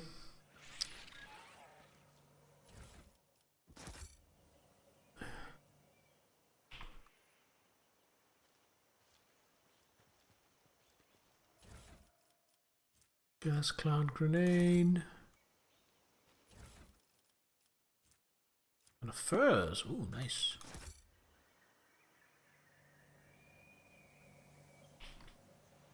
This was a decent fight.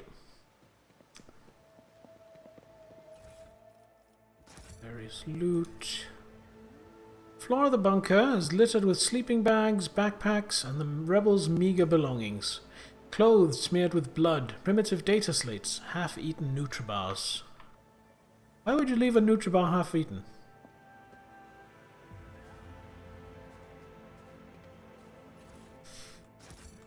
Victory awaits! Attention to detail is the key to success. Marksman rifle, ooh.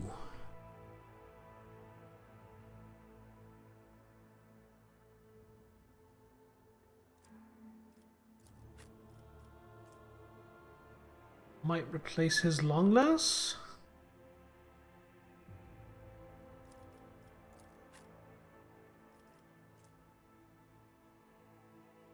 Might replace her rebel's sniper rifle. You can't use it because you can't use human weapons. She's already using a marksman rifle. I will take it, and I think I will give it to Kibella.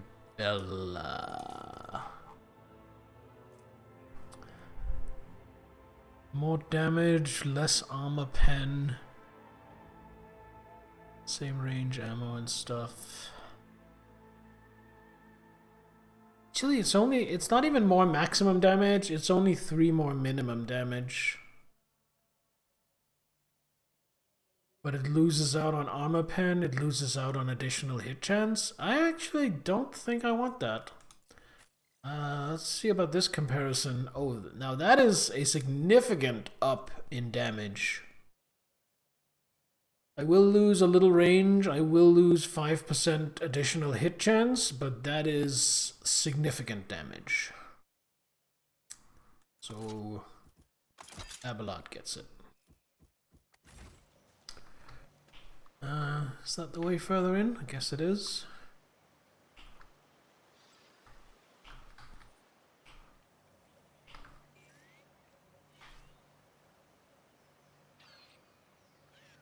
Lorzinus to disarm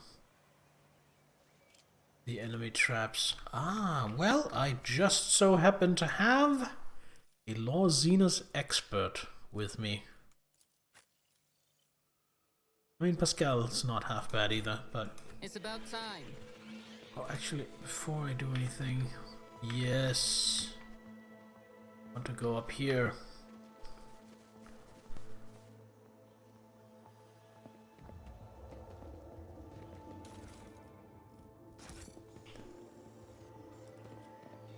heavy stuff.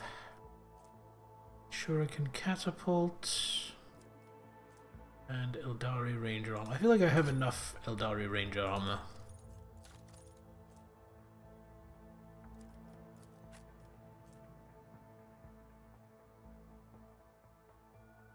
Yeah, not worth it. Honestly, never used that.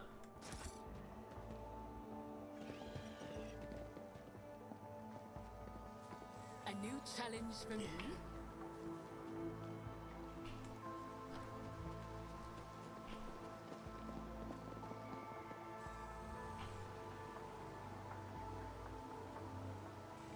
Over there.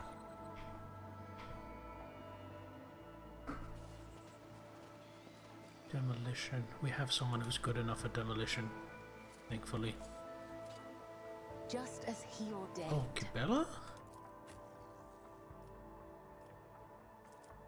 I guess it only took 55. Watch out. I won't tolerate weakness. Shuriken gun gotta be top 3 Vizier. hilariously dumb Would he weapon be types proud? 40k has to offer. You think so? I think it's cool. I see what others do not. I do what I must.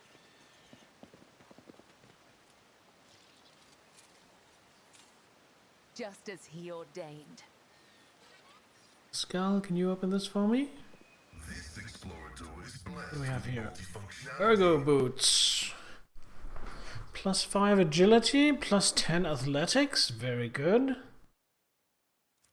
Can be cool and dumb at the same time. Fair enough.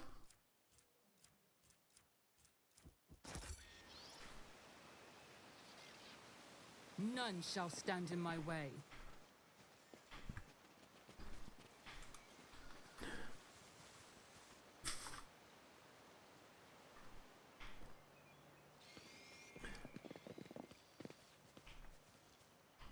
Alright.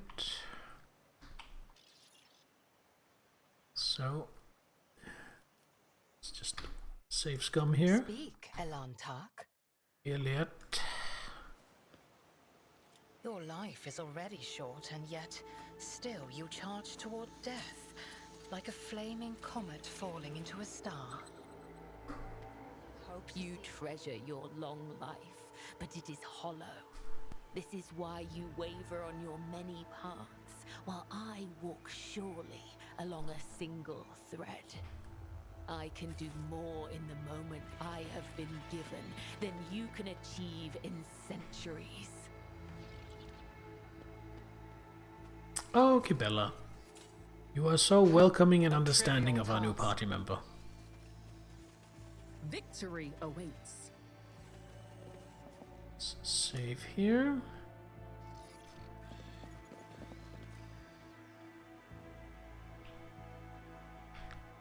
Is that what? Go up athletics? Ooh. Let's try that. Compared to naval service, that was barely a challenge. The Vizier. Would he be proud? Am I? Ooh, some basic. Nah, that can go. Read that later. Oh, sorry for coughing right into the mic. It caught me by surprise. All right.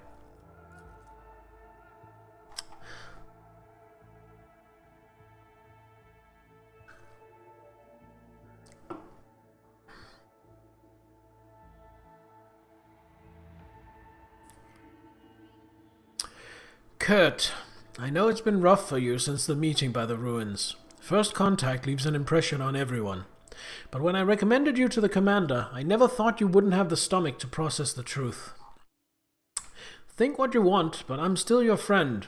I don't want anything to happen to you because of your own stupidity. I saw your bag with the packs of Nutribars that our lads bought from the settlement. And if you thought no one would notice a couple of clips missing from Torban's backpack, you thought wrong. I want to give you a chance. Return the goods. You know every Nutribar counts these days. The stuff that grows in the forest is no longer edible. And we're in need of weapons more than ever. I can guess why you need all this. You want to split, abandon our cause, go back home and pretend nothing happened. But I'm not writing this to appeal to your conscience. I just want to say that you're a marked man now, Kurt. After meeting the higher-ups, cutting and running is the worst thing you can try to do. They are watching those who've seen them. They won't let you leave. Let's talk. Just talk, you and me in private. Let me know when you're in camp. Well, at least it's not really sinister. Unexpected result. Okay. It's about time. Can go down and have a look at this. Back of Reactor online. In the back of the corpse's Sensors head, there is a online. strange narrow Weapons hole. online. It does not All look like it systems came from any nominal. conventional Imperial weapon. A hole like that could have been left by a thin blade piercing the skull. Hey, you're not. Good evening. Welcome. How is your week unfolding so far? I guess that's the guy who, that's Kurt.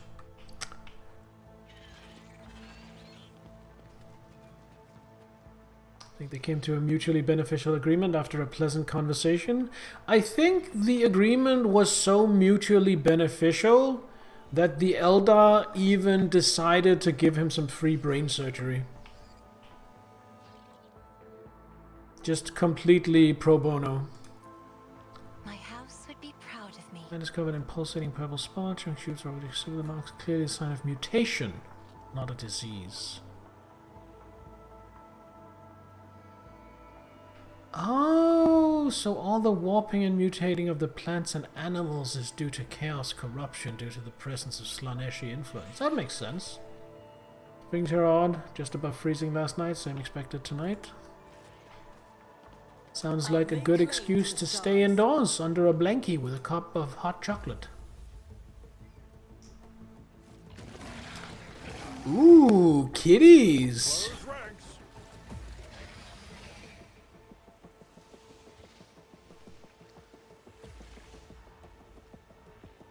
Soup night? Ooh, yes. Lovely. Am I gonna have to fight these things? I am. And I don't get to reposition. That's why I have the formation I do. Janusian Lacerax. Nothing matters more. Who thought that was a good idea? Make some cup soup? That sounds like a brilliant idea, Nittler. You definitely should. Right, their weak spots are in the wrong place. If it serves your cause. Cause an opening. I don't need that.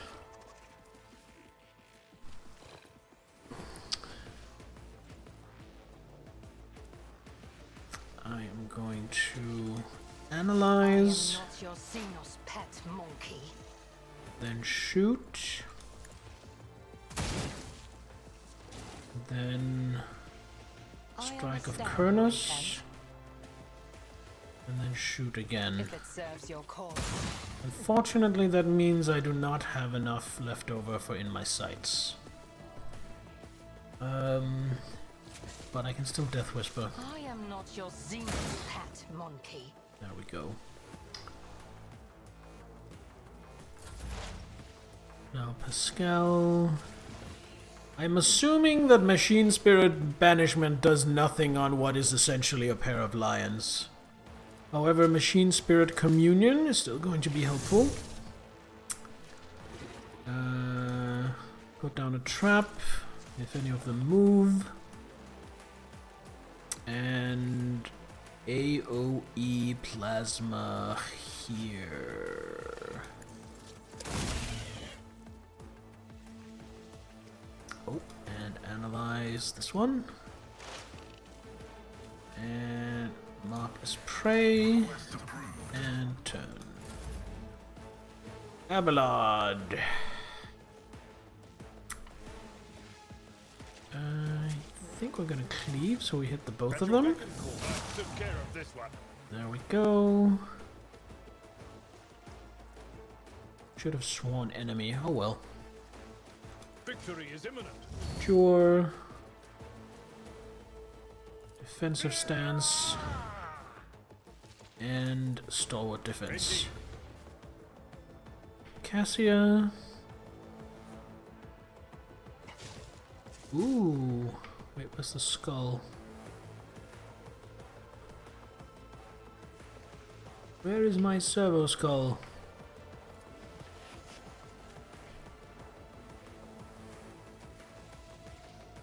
Am I blind?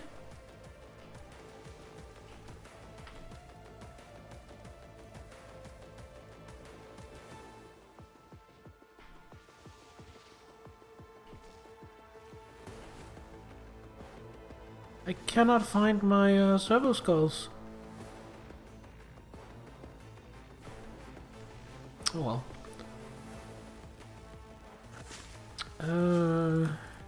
Move to here. Path is blocked. Is it like up here somewhere? It's all the way up here. Oh, let's get it closer to the action.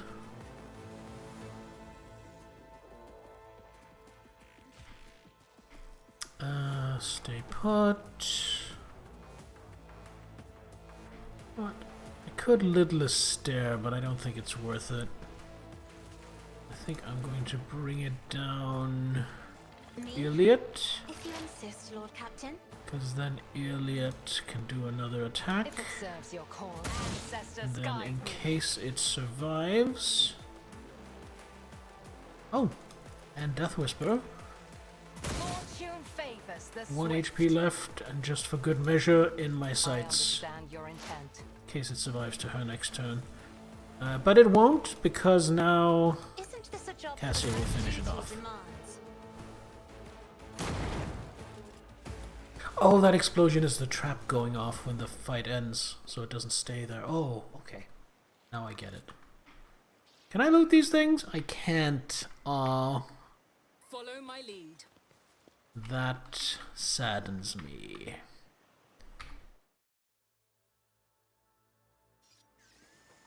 We should deal with this.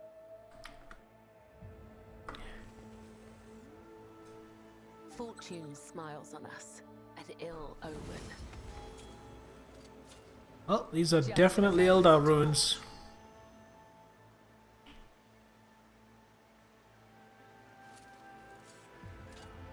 Just as he ordained. Alright. Before we go any further. Did I kill the kitties? I did. I kind of steamrolled them. My formation really worked out to my benefit. Could get another 5 points of fellowship. Yeah, let's do that. Talent. Ooh, that's good.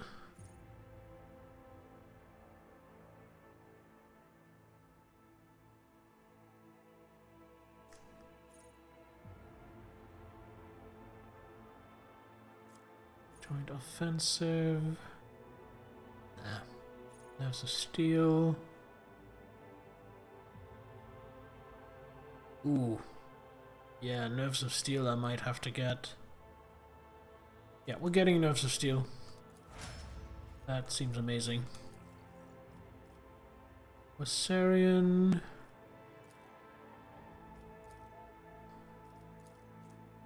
Let's get some strength for more melee damage.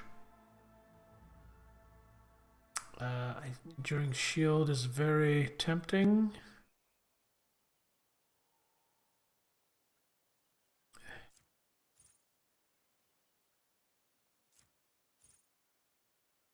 Ooh, resilient beacon.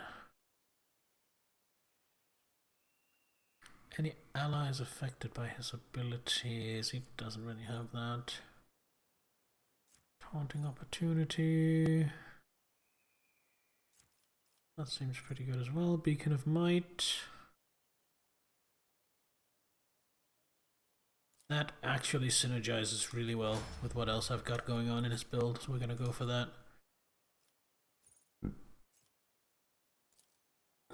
It's probably more weapon skill. Nah, more strength. Let's get some more damage on her. Damage over time inflicted. So 100% extra damage for the first instance of damage over time each combat. That's pretty good.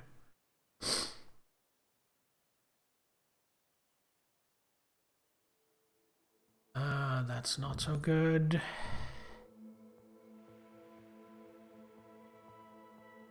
That might be pretty good.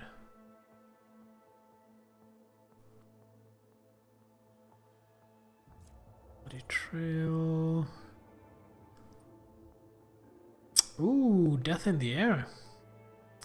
Because I do inflict toxin when I shoot things. That's worth considering.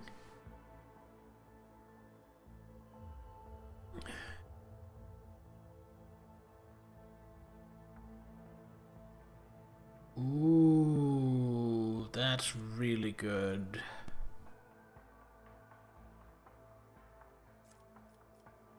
Magical playthings.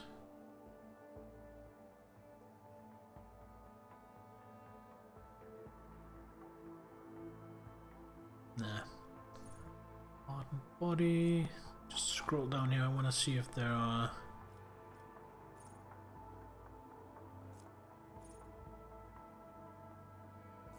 All about the blood-covered stuff. Yeah, it's all about that blood mechanic that I don't really care for.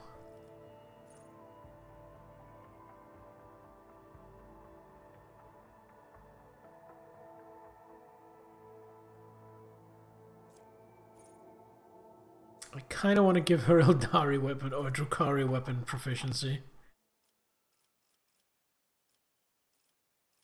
Which she wouldn't want.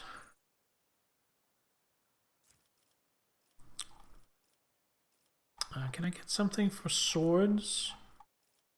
Like maybe Combat Master, Defensive Maneuver, that's shield. Where's the Combat Master? She already has. Good. Melee Weapon Specialist. That is for everything other than swords.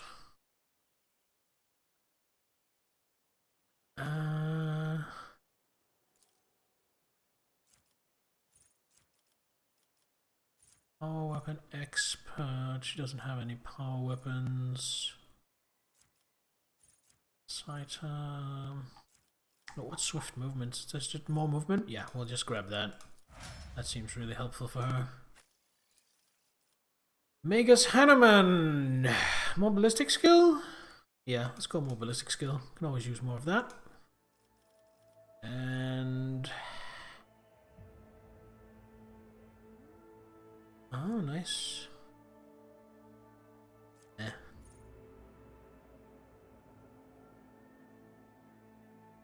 Meh.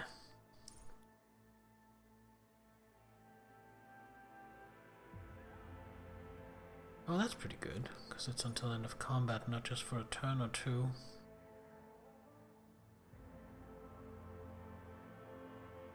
Ooh, that's pretty good. Catch.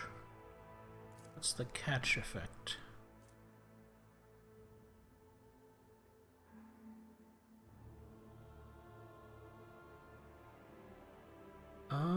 Yeah, it's not great. Critical chain. Ooh. Needs him to be able to crit consistently though. Finesse. Guidance.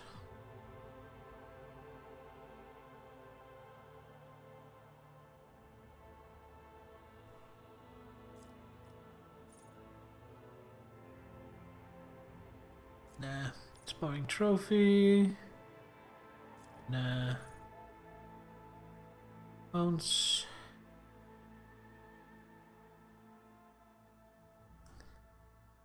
%6 critical hit chance affected against enemies, among other things, immobilized, which he does with his trap, and prey, which I can just assign. I'm gonna have that. Iliad as an assassin.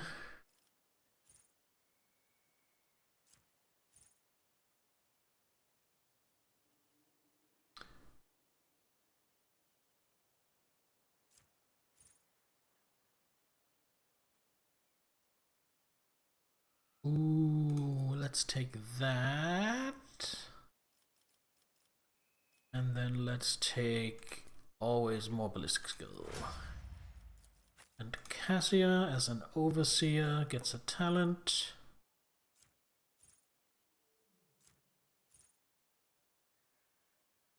Ooh, Brother-in-Arms is good.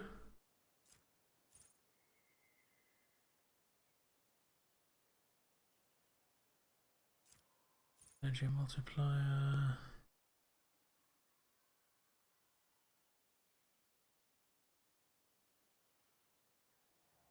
Yeah, don't really care about the statistics of the servo swarm itself.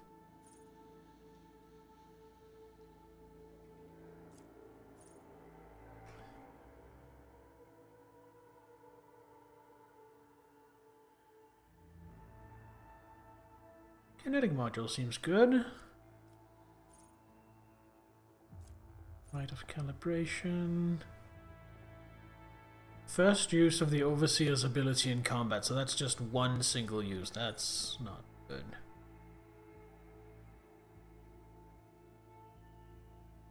Safe shelter's pretty good.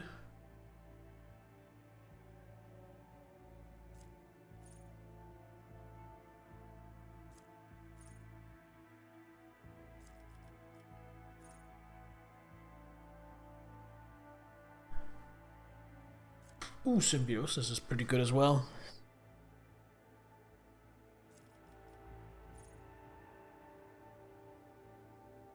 Blood Augury, Ebb and Flow. Light of Souls.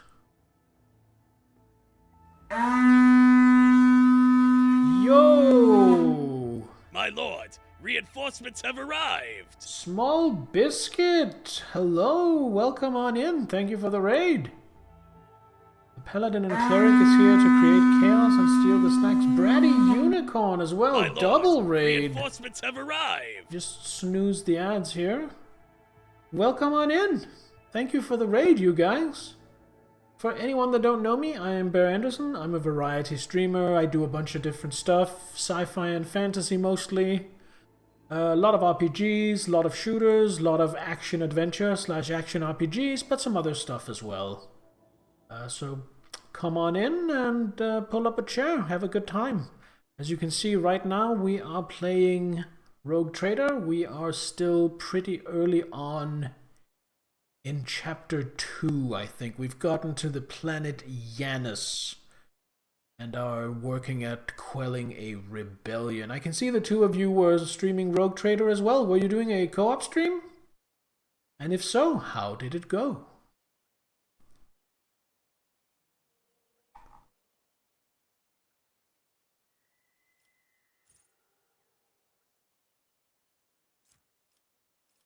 You know what? Some of these were really good. I think, yeah, we're gonna go Brother-in-Arms. And then we are going to go... I think more ballistic skill. Could do with a little bit more of that. Create chaos and steal the snacks. Well, I'm not sure I have any snacks for you to steal. But if you want, you can try ordering a pizza with !pizza. We are on our FTP as well in Rogue Trader. What is FTP? First something playthrough? None shall stand in my way. How am I liking this game? It would not be fair to say that I like this game. It would only be reasonable to say that I fucking love this game. This is amazing. Oh, first time playthrough. Got it. Yeah, me too. This game is amazing, and it may just be my favorite game ever. I really, really love it. Oh, too hard for a Master simple Statue, monkey. Gods of Adari.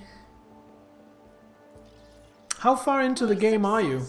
Because, you know, as much as I appreciate you hanging out, I wouldn't want you to get spoiled. If you're trying to avoid spoilers. Also, if you need to raid and run, if you need to go do post-stream things, take care of yourself, rest, get some food, I totally understand it.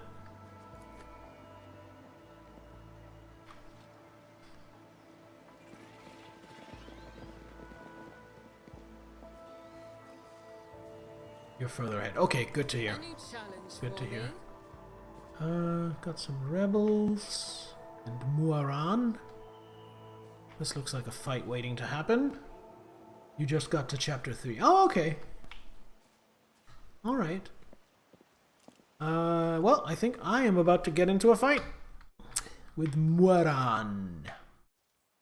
And I am kind of a little bit worried about facing an Eldar Farseer. They're quite powerful. Okay, that is a webway gate.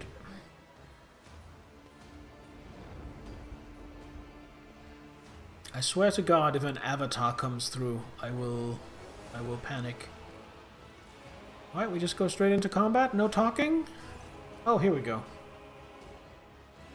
The tall being in a fine long garment turns to you, their face hidden behind the blank visor of their helmet. When they begin to speak, even from a distance, you feel the air around the figure grow cold. Monkey, you should not be here. Iliad strives forward, her eyes flashing. Muaran, I am calling you to account. You said that the great danger threatening the Lilathan lurked in the hearts of the monkey, in their greed and ignorance. And all the while another enemy was looming over this world, an enemy whose tracks you should have seen in things to come. Silanthresh, she who thirsts, is threatening this world, and you hid it from us. Answer me. Did you or did you not behold our greatest foe in the Lilathians' future? Did you lie to me? I just saw you're Danish, a fellow Dane. Hey, yeah! Ah, praise be, my lord. Another able warrior has joined our cause. Ready Unicorn, thank you for the follow. Welcome to Anderson's army. Also, since you're from Denmark, hej fra Silkeborg.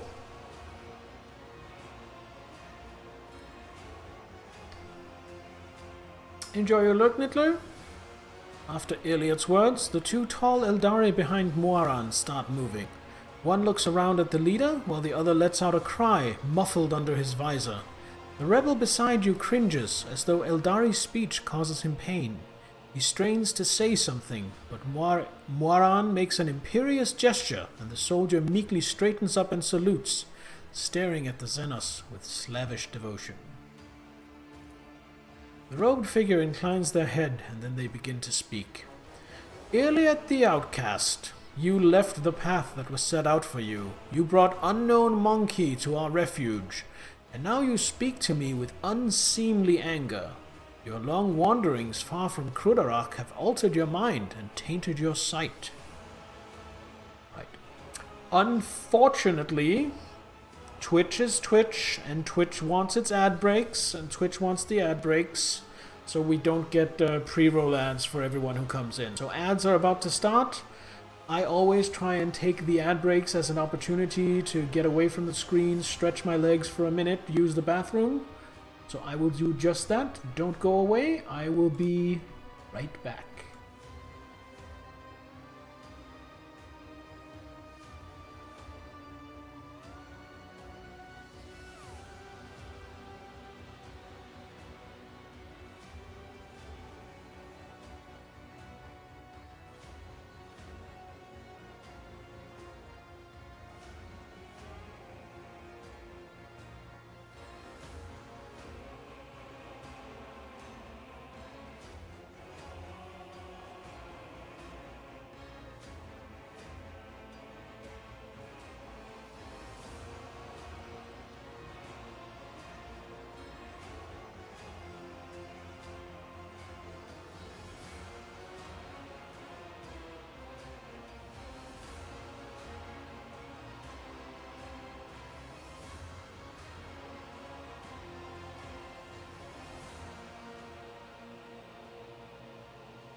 Alright, I am back and ready to continue this confrontation.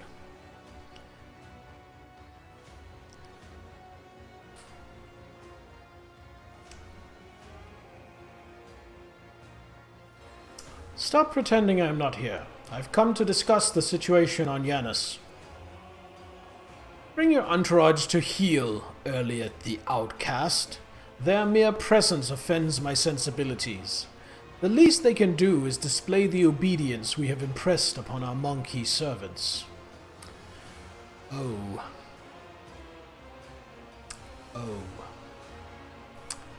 We are about to make Kibella very happy.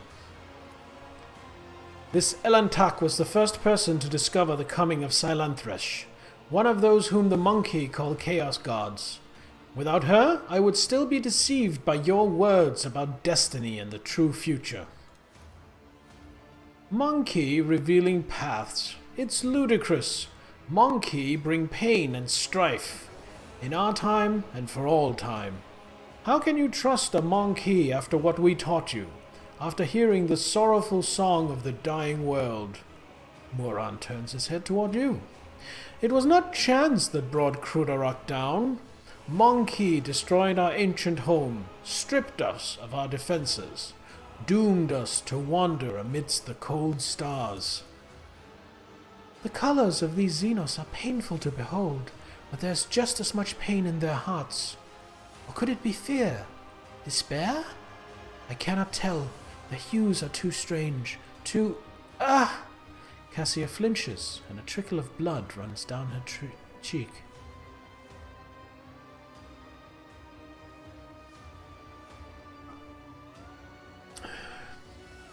I'm sorry to hear that your home was destroyed, but I wasn't there and know nothing of this calamity. Moran gazes at you intently. If these words had come from an Eldari, I would have believed them. But you are merely a monkey, a plaything of your own passions.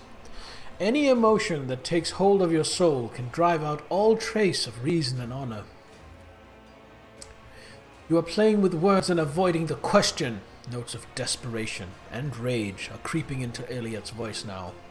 The Lilithan is under threat from our eternal foe, and yet you're more concerned about the presence of the Elantak than the corruption that is flowing through the veins of this world.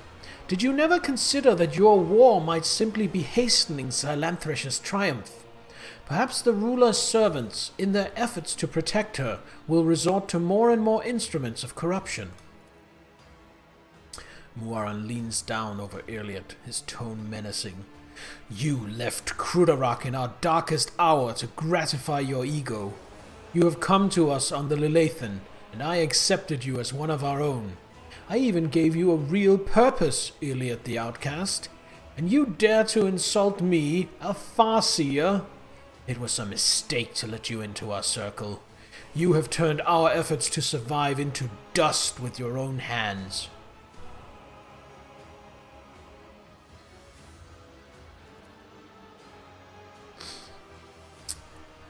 I am a child of Asurian, Moran, not a plaything in the cold hands of fate, which you claim speaks through your mouth.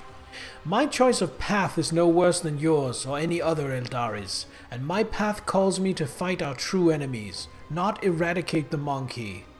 If it comes to it, I will stand with them, for this Elantak can see what you are blind to, Farseer. Elliot's eyes are alight with fury. She pointedly lays her hand on her weapon, looking away from the Farseer.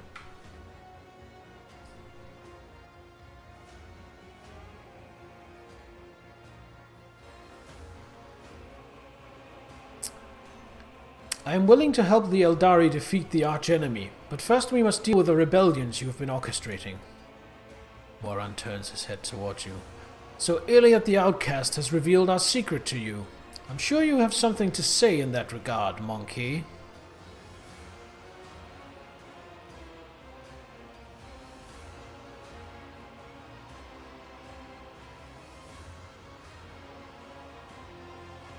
What have you done to these people? They believe you are their commanders. The Monkey believe they are serving fellow members of their tribe, their wise and noble chiefs. My gift is potent enough to ensure that the monkey hiding in these forests sees us as human rather than children of Asurion, and see your primitive structures rather than the traces of our kind.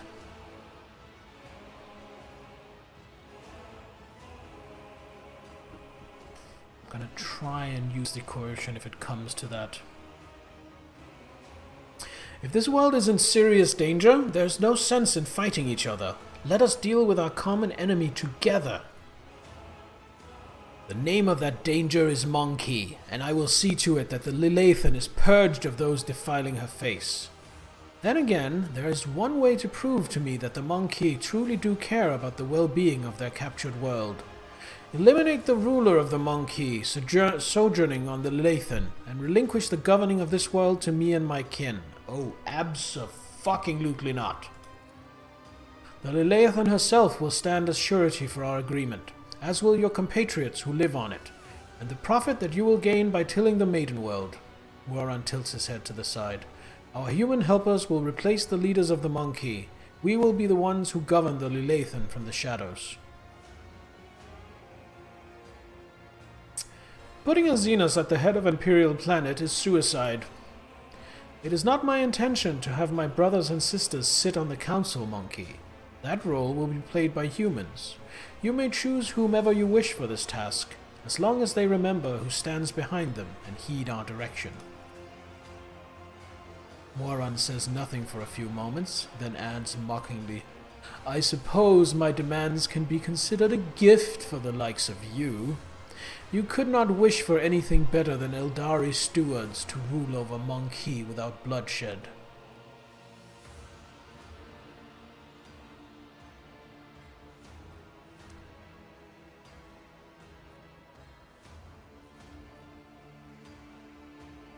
I am definitely...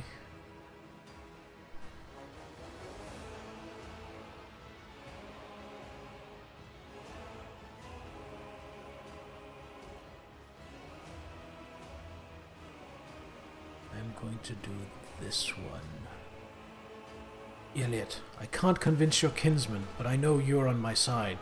Will you help me save the Lilithan from the true enemy? Iliad seems to freeze for a moment, and then she turns sharply to Moran. Throughout all the cycles that I wandered amidst the stars, I was sure of one thing. Fate can be changed. Cling to your faith, Farseer, but I refuse to follow a blind man who is dooming his kin to a false hunt. I am going off on my own path, with the Elantak. Warren's voice crumbles like distant thunder.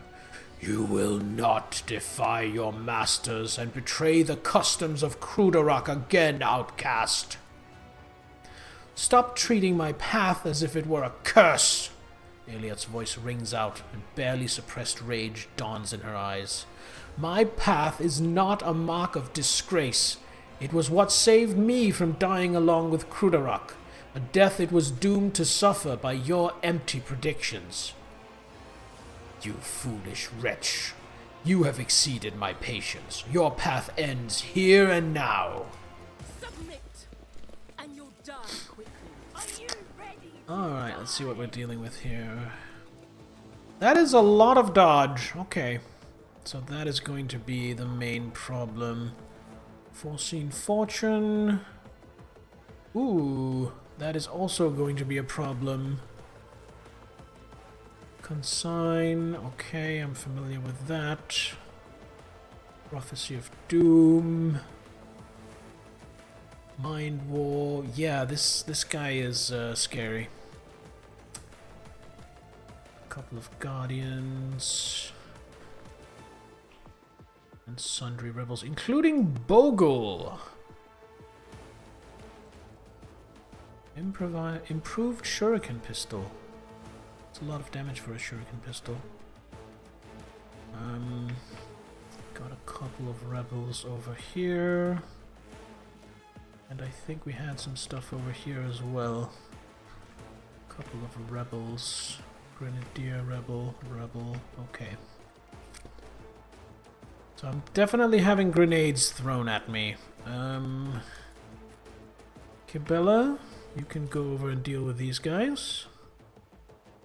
Also, you should have your swords out, not just your gun. Abelard, I trust you to tank. Put you in cover initially, though.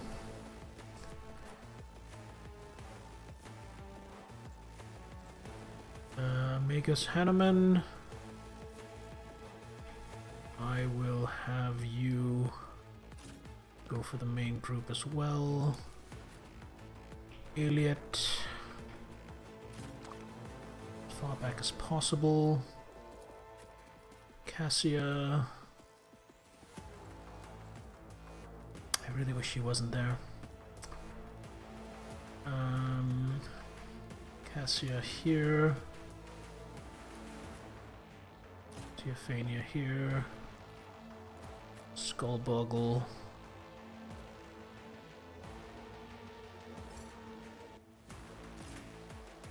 Here. Nebulous, it's called. Need to go to bed soon. Alright, Niddler, sleep well. Thanks for hanging out. I hope you had a good time.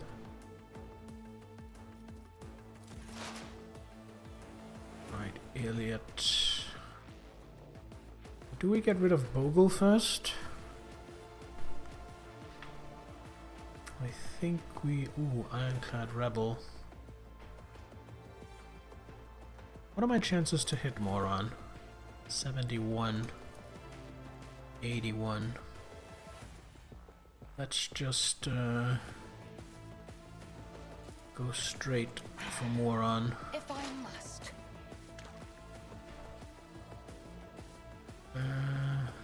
Go to death. Hold on.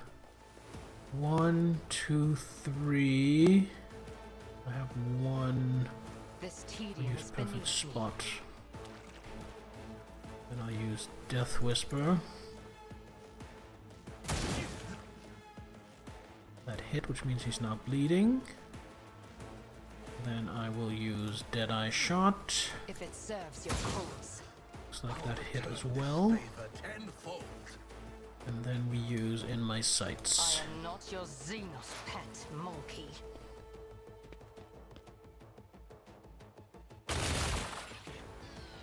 Not too bad. You will pay an even greater price. Is that a persistent thing? It is. I need to move out of that. Okay, that's annoying.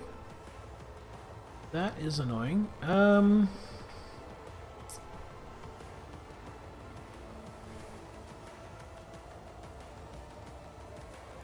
Step here. aside. The navigator is coming. If I may. Force of command. Need to relocate this thing as well, so that's 1, 2, 3. And then 1 to shoot. I think that's fine.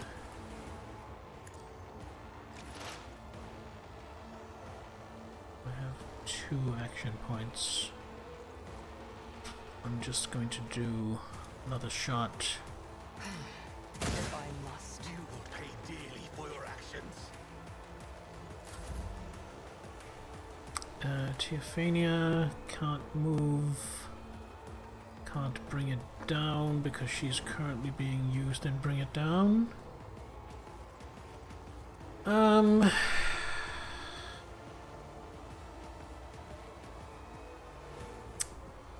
Honestly, probably just take a shot, right? What's my chance here? 37. That is not great. Let's just get rid of this guy.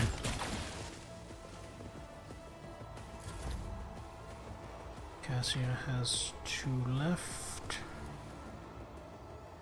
It's not a great chance. Oh, and I need to move this.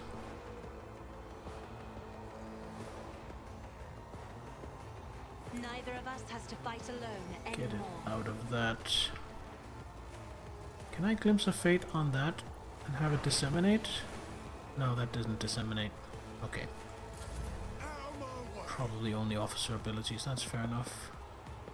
Gonna tie her down inside the vortex. Okay, Abelard. think it's going to use a grenade.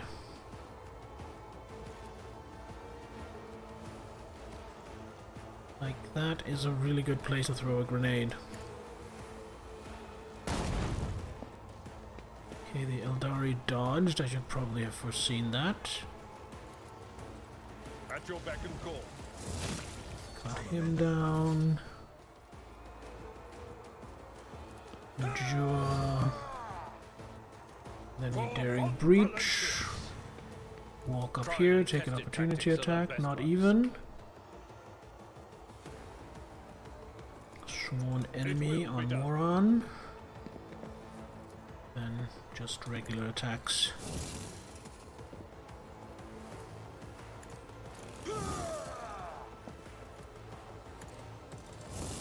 Ah. I was hoping at least one of these would hit. Bastard. Alright, Pascal is going to Machine Spirit Communion here. And going to AoE Plasma here. The Ripper's still around. You know what? That Ripper can make his life a little more inconvenient.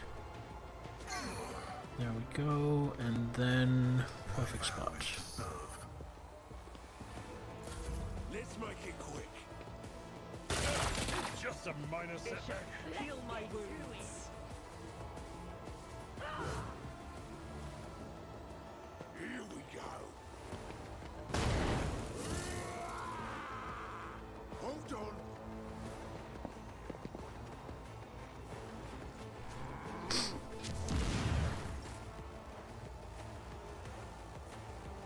Okay, Bella. Damn, I want to kill this guy, but I also want to go join the fight somewhere else. I'm gonna eat an opportunity attack. Yeah, that's worth it. An offering of blood. That is worth it. Also, switch.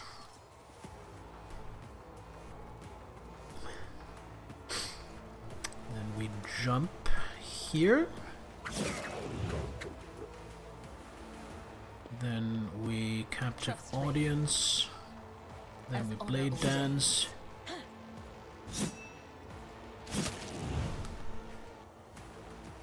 And then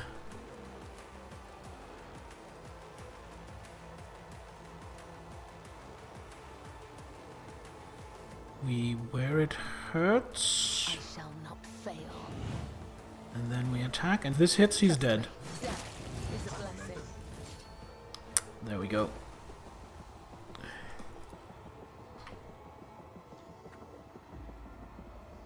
As honor ordained. Then we go here.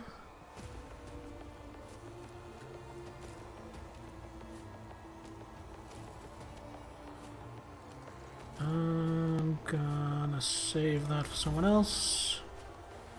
Right, Teophania's up. Don't want to stand in that psychic storm. Move here. Eat an opportunity attack, that's fine.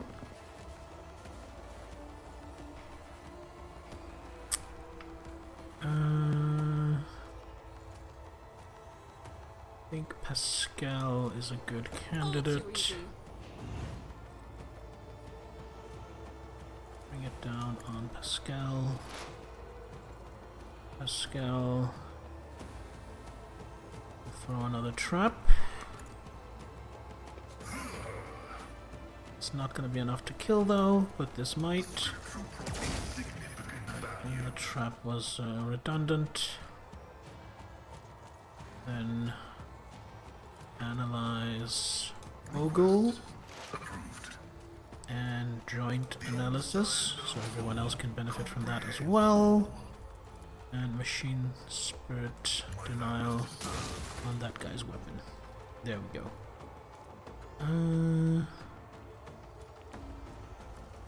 Oh, it's not melee, it's weapon range. It's just because his primary weapon is his axe. Got it.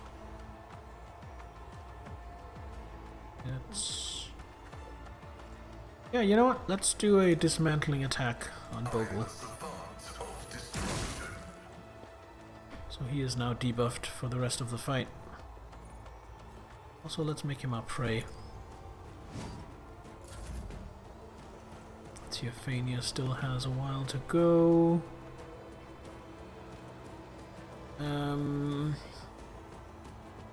So... Sign objective. Let's say him.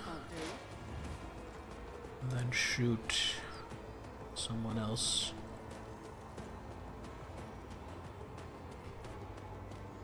Help wear down Bogle. There we go. Put some toxin on him as well. And again, I forgot to use press the advantage, which I totally should have.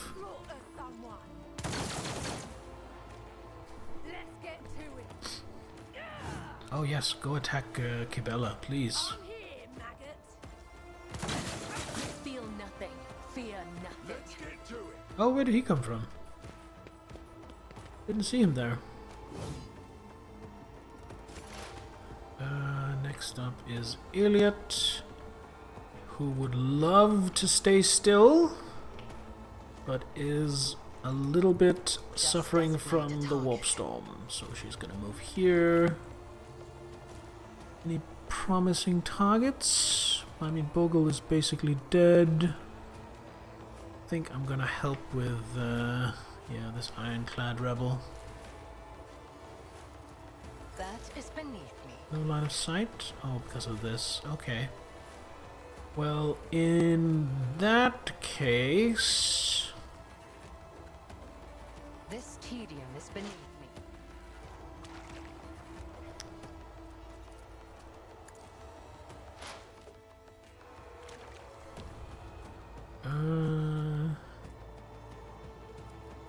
Okay, I am perfect not your spot Xenos here. pet monkey. Regular shot. You move no more. Then... Who is a problem? Let's say you're gonna be a problem. Let's give you Death Whisper. And he's probably dead from the hemorrhage. So then we do in my sights on this guy. If I must. Man, Iliad's really good. He eats an opportunity attack and dies. Cassia.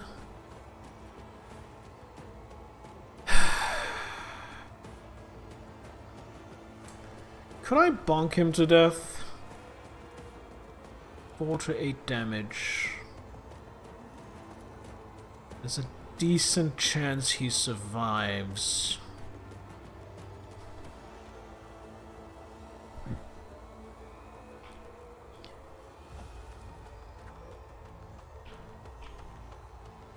So instead, My commands are followed without I hesitation. move my skull here.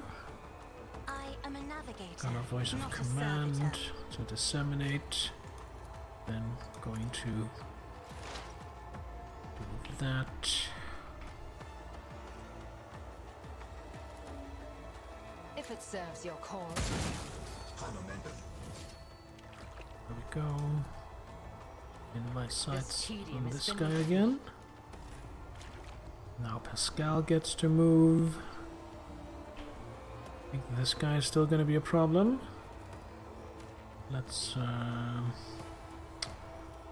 remember to mark him as prey. Put down a trap. I think my plasma is still overheated. Oh, I only have one action point left anyway. Let's just start wearing him down. And let's also use the toxin needle. Too far, okay. Guess machine spirit banishment? No. Machine spirit banishment on you then. Right, Cassia now has been freed up.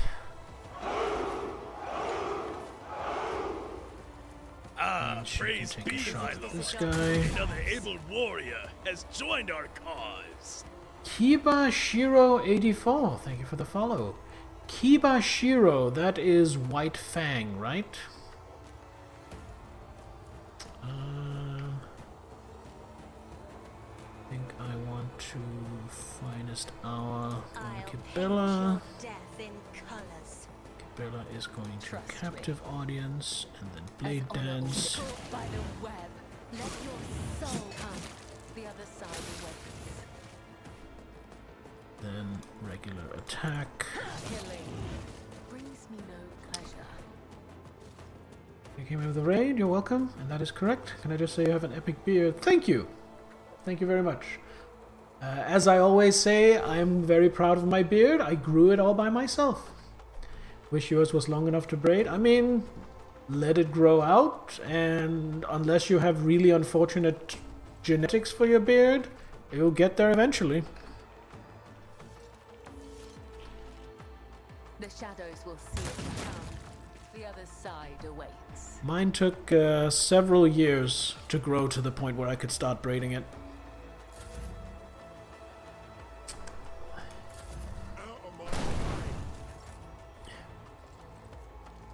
Oh, did someone step on the booby twap? I've seen worse battles than this in my time. Okay, before I do that, to one enemy. I will do my duty. And then a regular attack. Victory is imminent. Locked to a target. Going at about 1.5 inches for your beard. Okay, getting there, getting there. Braid your hair. What hair you have left? Took years to grow the braid. Worth a try. I used to have hair down to the middle of my back, and I couldn't do like a full braid of all of it just because I wasn't good enough at braiding to do it properly at the time. So what I did is I would take like tufts of it to the side and make braids that would hang down the side of my head.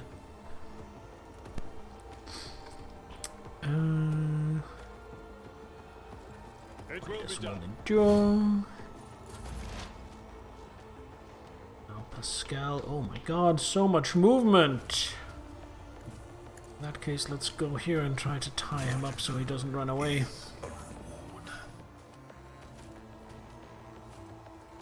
Get the sweep attack. He is now bleeding. Then we put down a trap so he doesn't run anywhere. Pretty awesome. Never thought of doing that. How's the game going? It's going well. It's going well. I'm not playing on a very high difficulty. I'm only playing on a normal difficulty. But I'm having a lot of fun with it.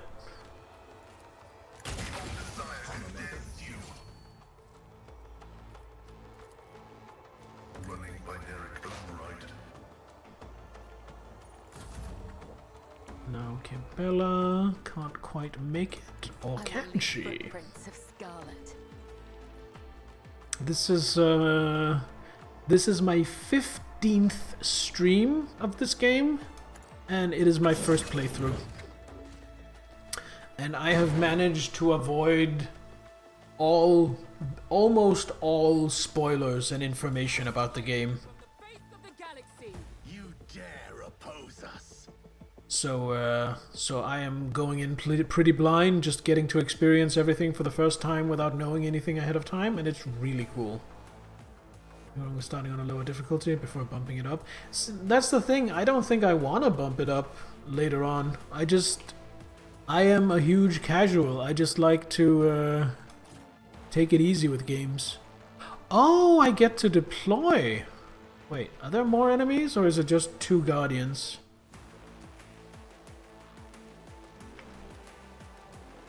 Looks like it's just the 2 guardians. Alright. Well, let's get into some good positions. Let's not stand right next to each other. Pascal.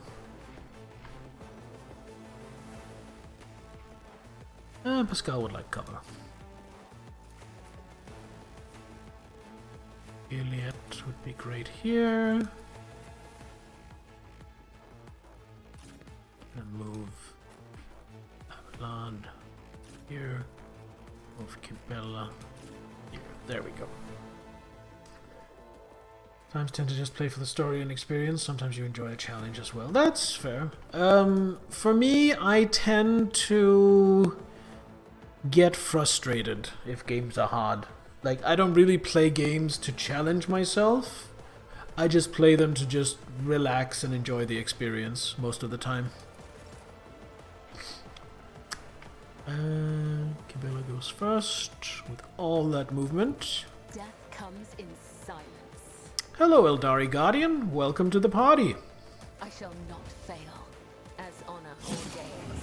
I'll return Let this your favor soul to be you. purged. And then we... where it hurts. Then a regular attack. As honor ordained, death is a blessing. Then he's dead. And then we can't jump to the next guy, unfortunately. I will not fail the craft world. Nice try. Nice try.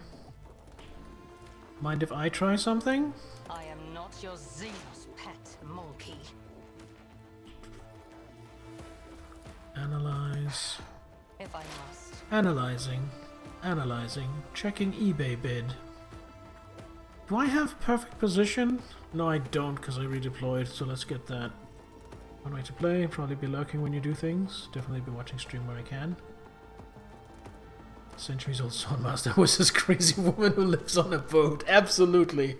That sums it up perfectly. So my main game right now is Rogue Trader, Kibashiro. Generally, I'm a variety streamer. I do a bunch of different stuff. A lot of RPGs, a lot of shooters, a lot of action RPGs, action adventure games. Those aren't the only games I play, but that's kind of most of it. But yeah, we will be doing Rogue Trader for quite some time yet. Because this is my 15th stream, and I am only... I don't know, midway through chapter 2 or something. So this is going to be like a 150-hour playthrough, I think. Then we have 2 left. So we do a regular shot. We do a Death Whisper. I understand your intent. And then we do In My Sights. If it serves your cause. I doubt he's going to live that long, but just in case he does. I am just going to let... Target is too far? Oh no! Let's move closer then. Honestly sounds right up my alley. Lots of content here and there. Haven't completed the game myself. What little we've played, it seems pretty awesome. I will go so far as to say I'm not 100% sure, but I am getting more and more convinced that this is actually my all-time favorite game.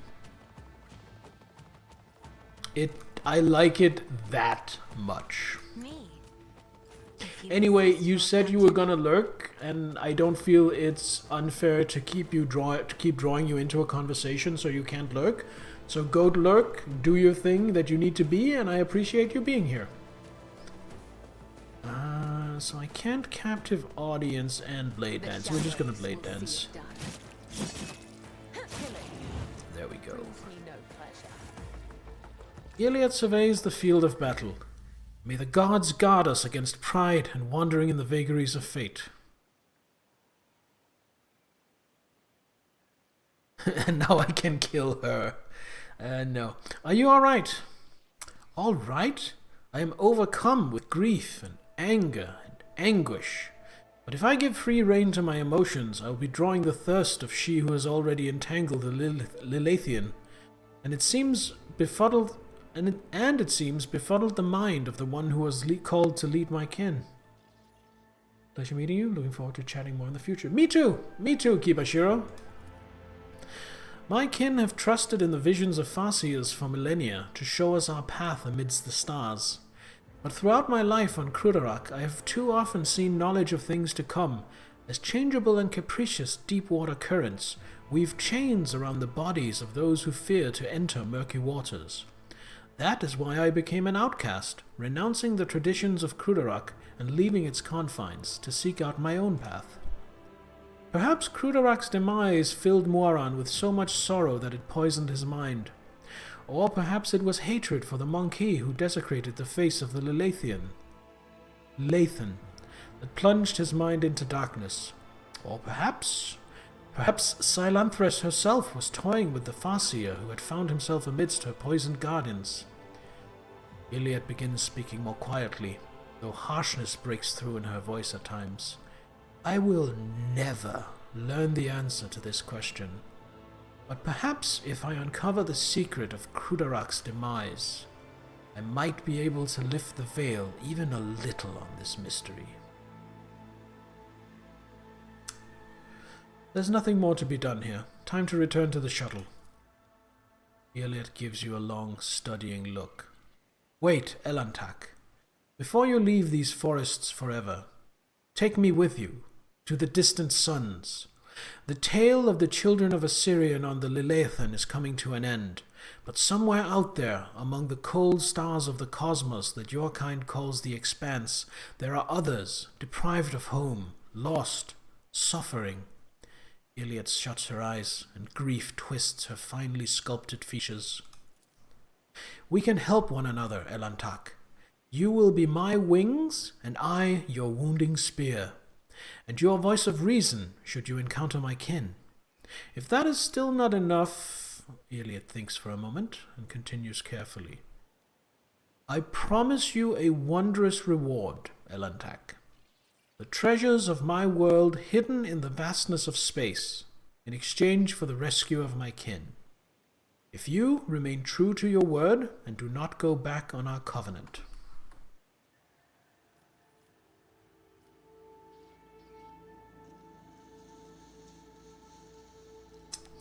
You do not lack for boldness. Even your request is worded not as a plea, but a treaty. But I like it, so we have a deal. Iliad looks at you, tilting her head slightly. Do not forget that the Lathan still needs help. Vistenza Viat must be slain so that the Maiden World can live. And remember your promise, Elantak. When we leave the Lathan, it will be to go to the distant stars. Moiran saw them in his visions, and they sang mournful songs about the fate of my people.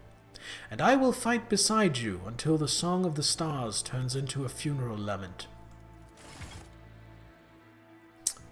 Iliad is a Zenus, one of the Asuriani. She is a ranger. Okay. So, I think maybe it was possible for me to not add her to my party earlier, and yet add her to my party now. I say that because I got this tutorial when I added her to my party earlier, so it popping up now kind of indicates to my brain that there is a possible path I could have taken where now is when she gets added to my retinue. Which, you know, with the way the story unfolded, I could totally see that happening. Making a few different choices here and there. Alright, before we leave, let's loot the bodies. Okay, let's see. Improved shuriken pistol. Manufactured sword. I have 2 Mezoa pattern swords, so 8 to 12, 10 to 12. Okay, those are upgrades. A singing spear. Okay, you know what? You know what I am disappointed in? The singing spear only doing 4 to 8 damage like it's a normal Psyker stuff.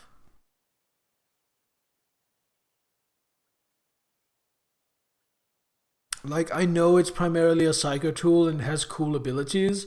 I also think it should have been a pretty good melee weapon. Like, nothing insane, but something like, I don't know, 9 to 12 damage instead. So many different iterations of how anything can go. Can't remember 90. Yes. I am already, Sandstail, I can reveal that when I finish this game on stream, we're moving on to a different project. But almost immediately, I will begin a second playthrough off stream where I already have plans on making wildly different choices. Just to see how else my story could have unfolded. Let's see. Consign. Next attack will be a critical. Heroic act. Next attack against every enemy in combat. Oh, and desperate measure. Next hit against every will be an automatic critical hit. Both allies and enemies. And this psychic power also always triggers perils of the warp. Oh, wow. That really is desperate. Wield of this staff gains the consign ability, also available heroic act and desperate. Wielder's divination psychic powers have a 50% chance not to increase veil degradation. I'm pretty sure Idira is a diviner. And she is also an unsanctioned psyker. This was made for Idira. Lovely. I don't use Idira much, but now when I do use her, that is going to really come in handy. Have all that. So this armor, rune armor. 5 less armor. Plus 10% dodge if the wearer's willpower is higher than 50. Is it? It is not. Useless. We got improved shuriken pistol. Right, so who gets the manufactured sword? Is it an upgrade to any of hers? It 2 more minimum damage in exchange for 5% armor penetration. I think that's an upgrade.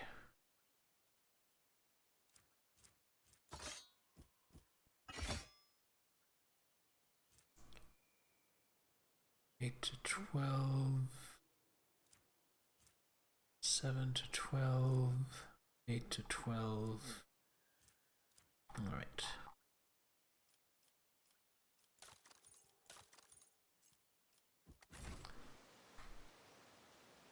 You know what? Itriel is a real dilemma being added to my party.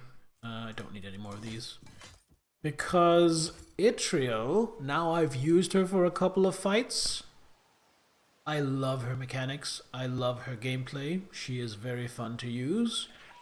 Which means now I have even more trouble picking my party. Because I have even more characters I like. And I still only have the same number of slots in my party. And that's my only complaint. My only complaint is that it makes my choices harder.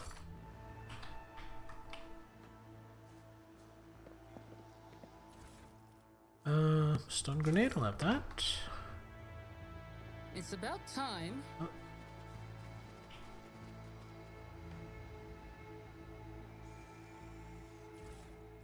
That.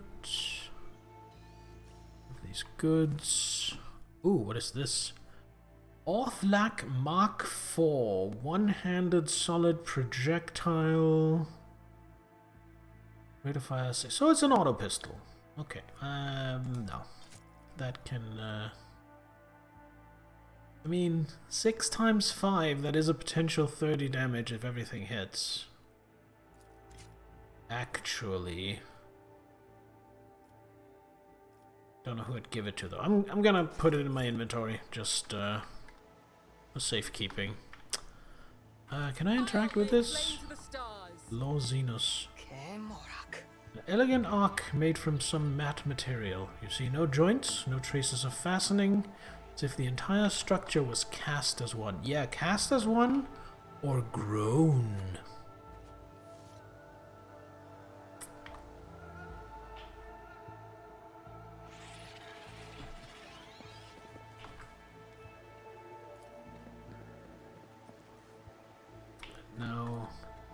ship is here.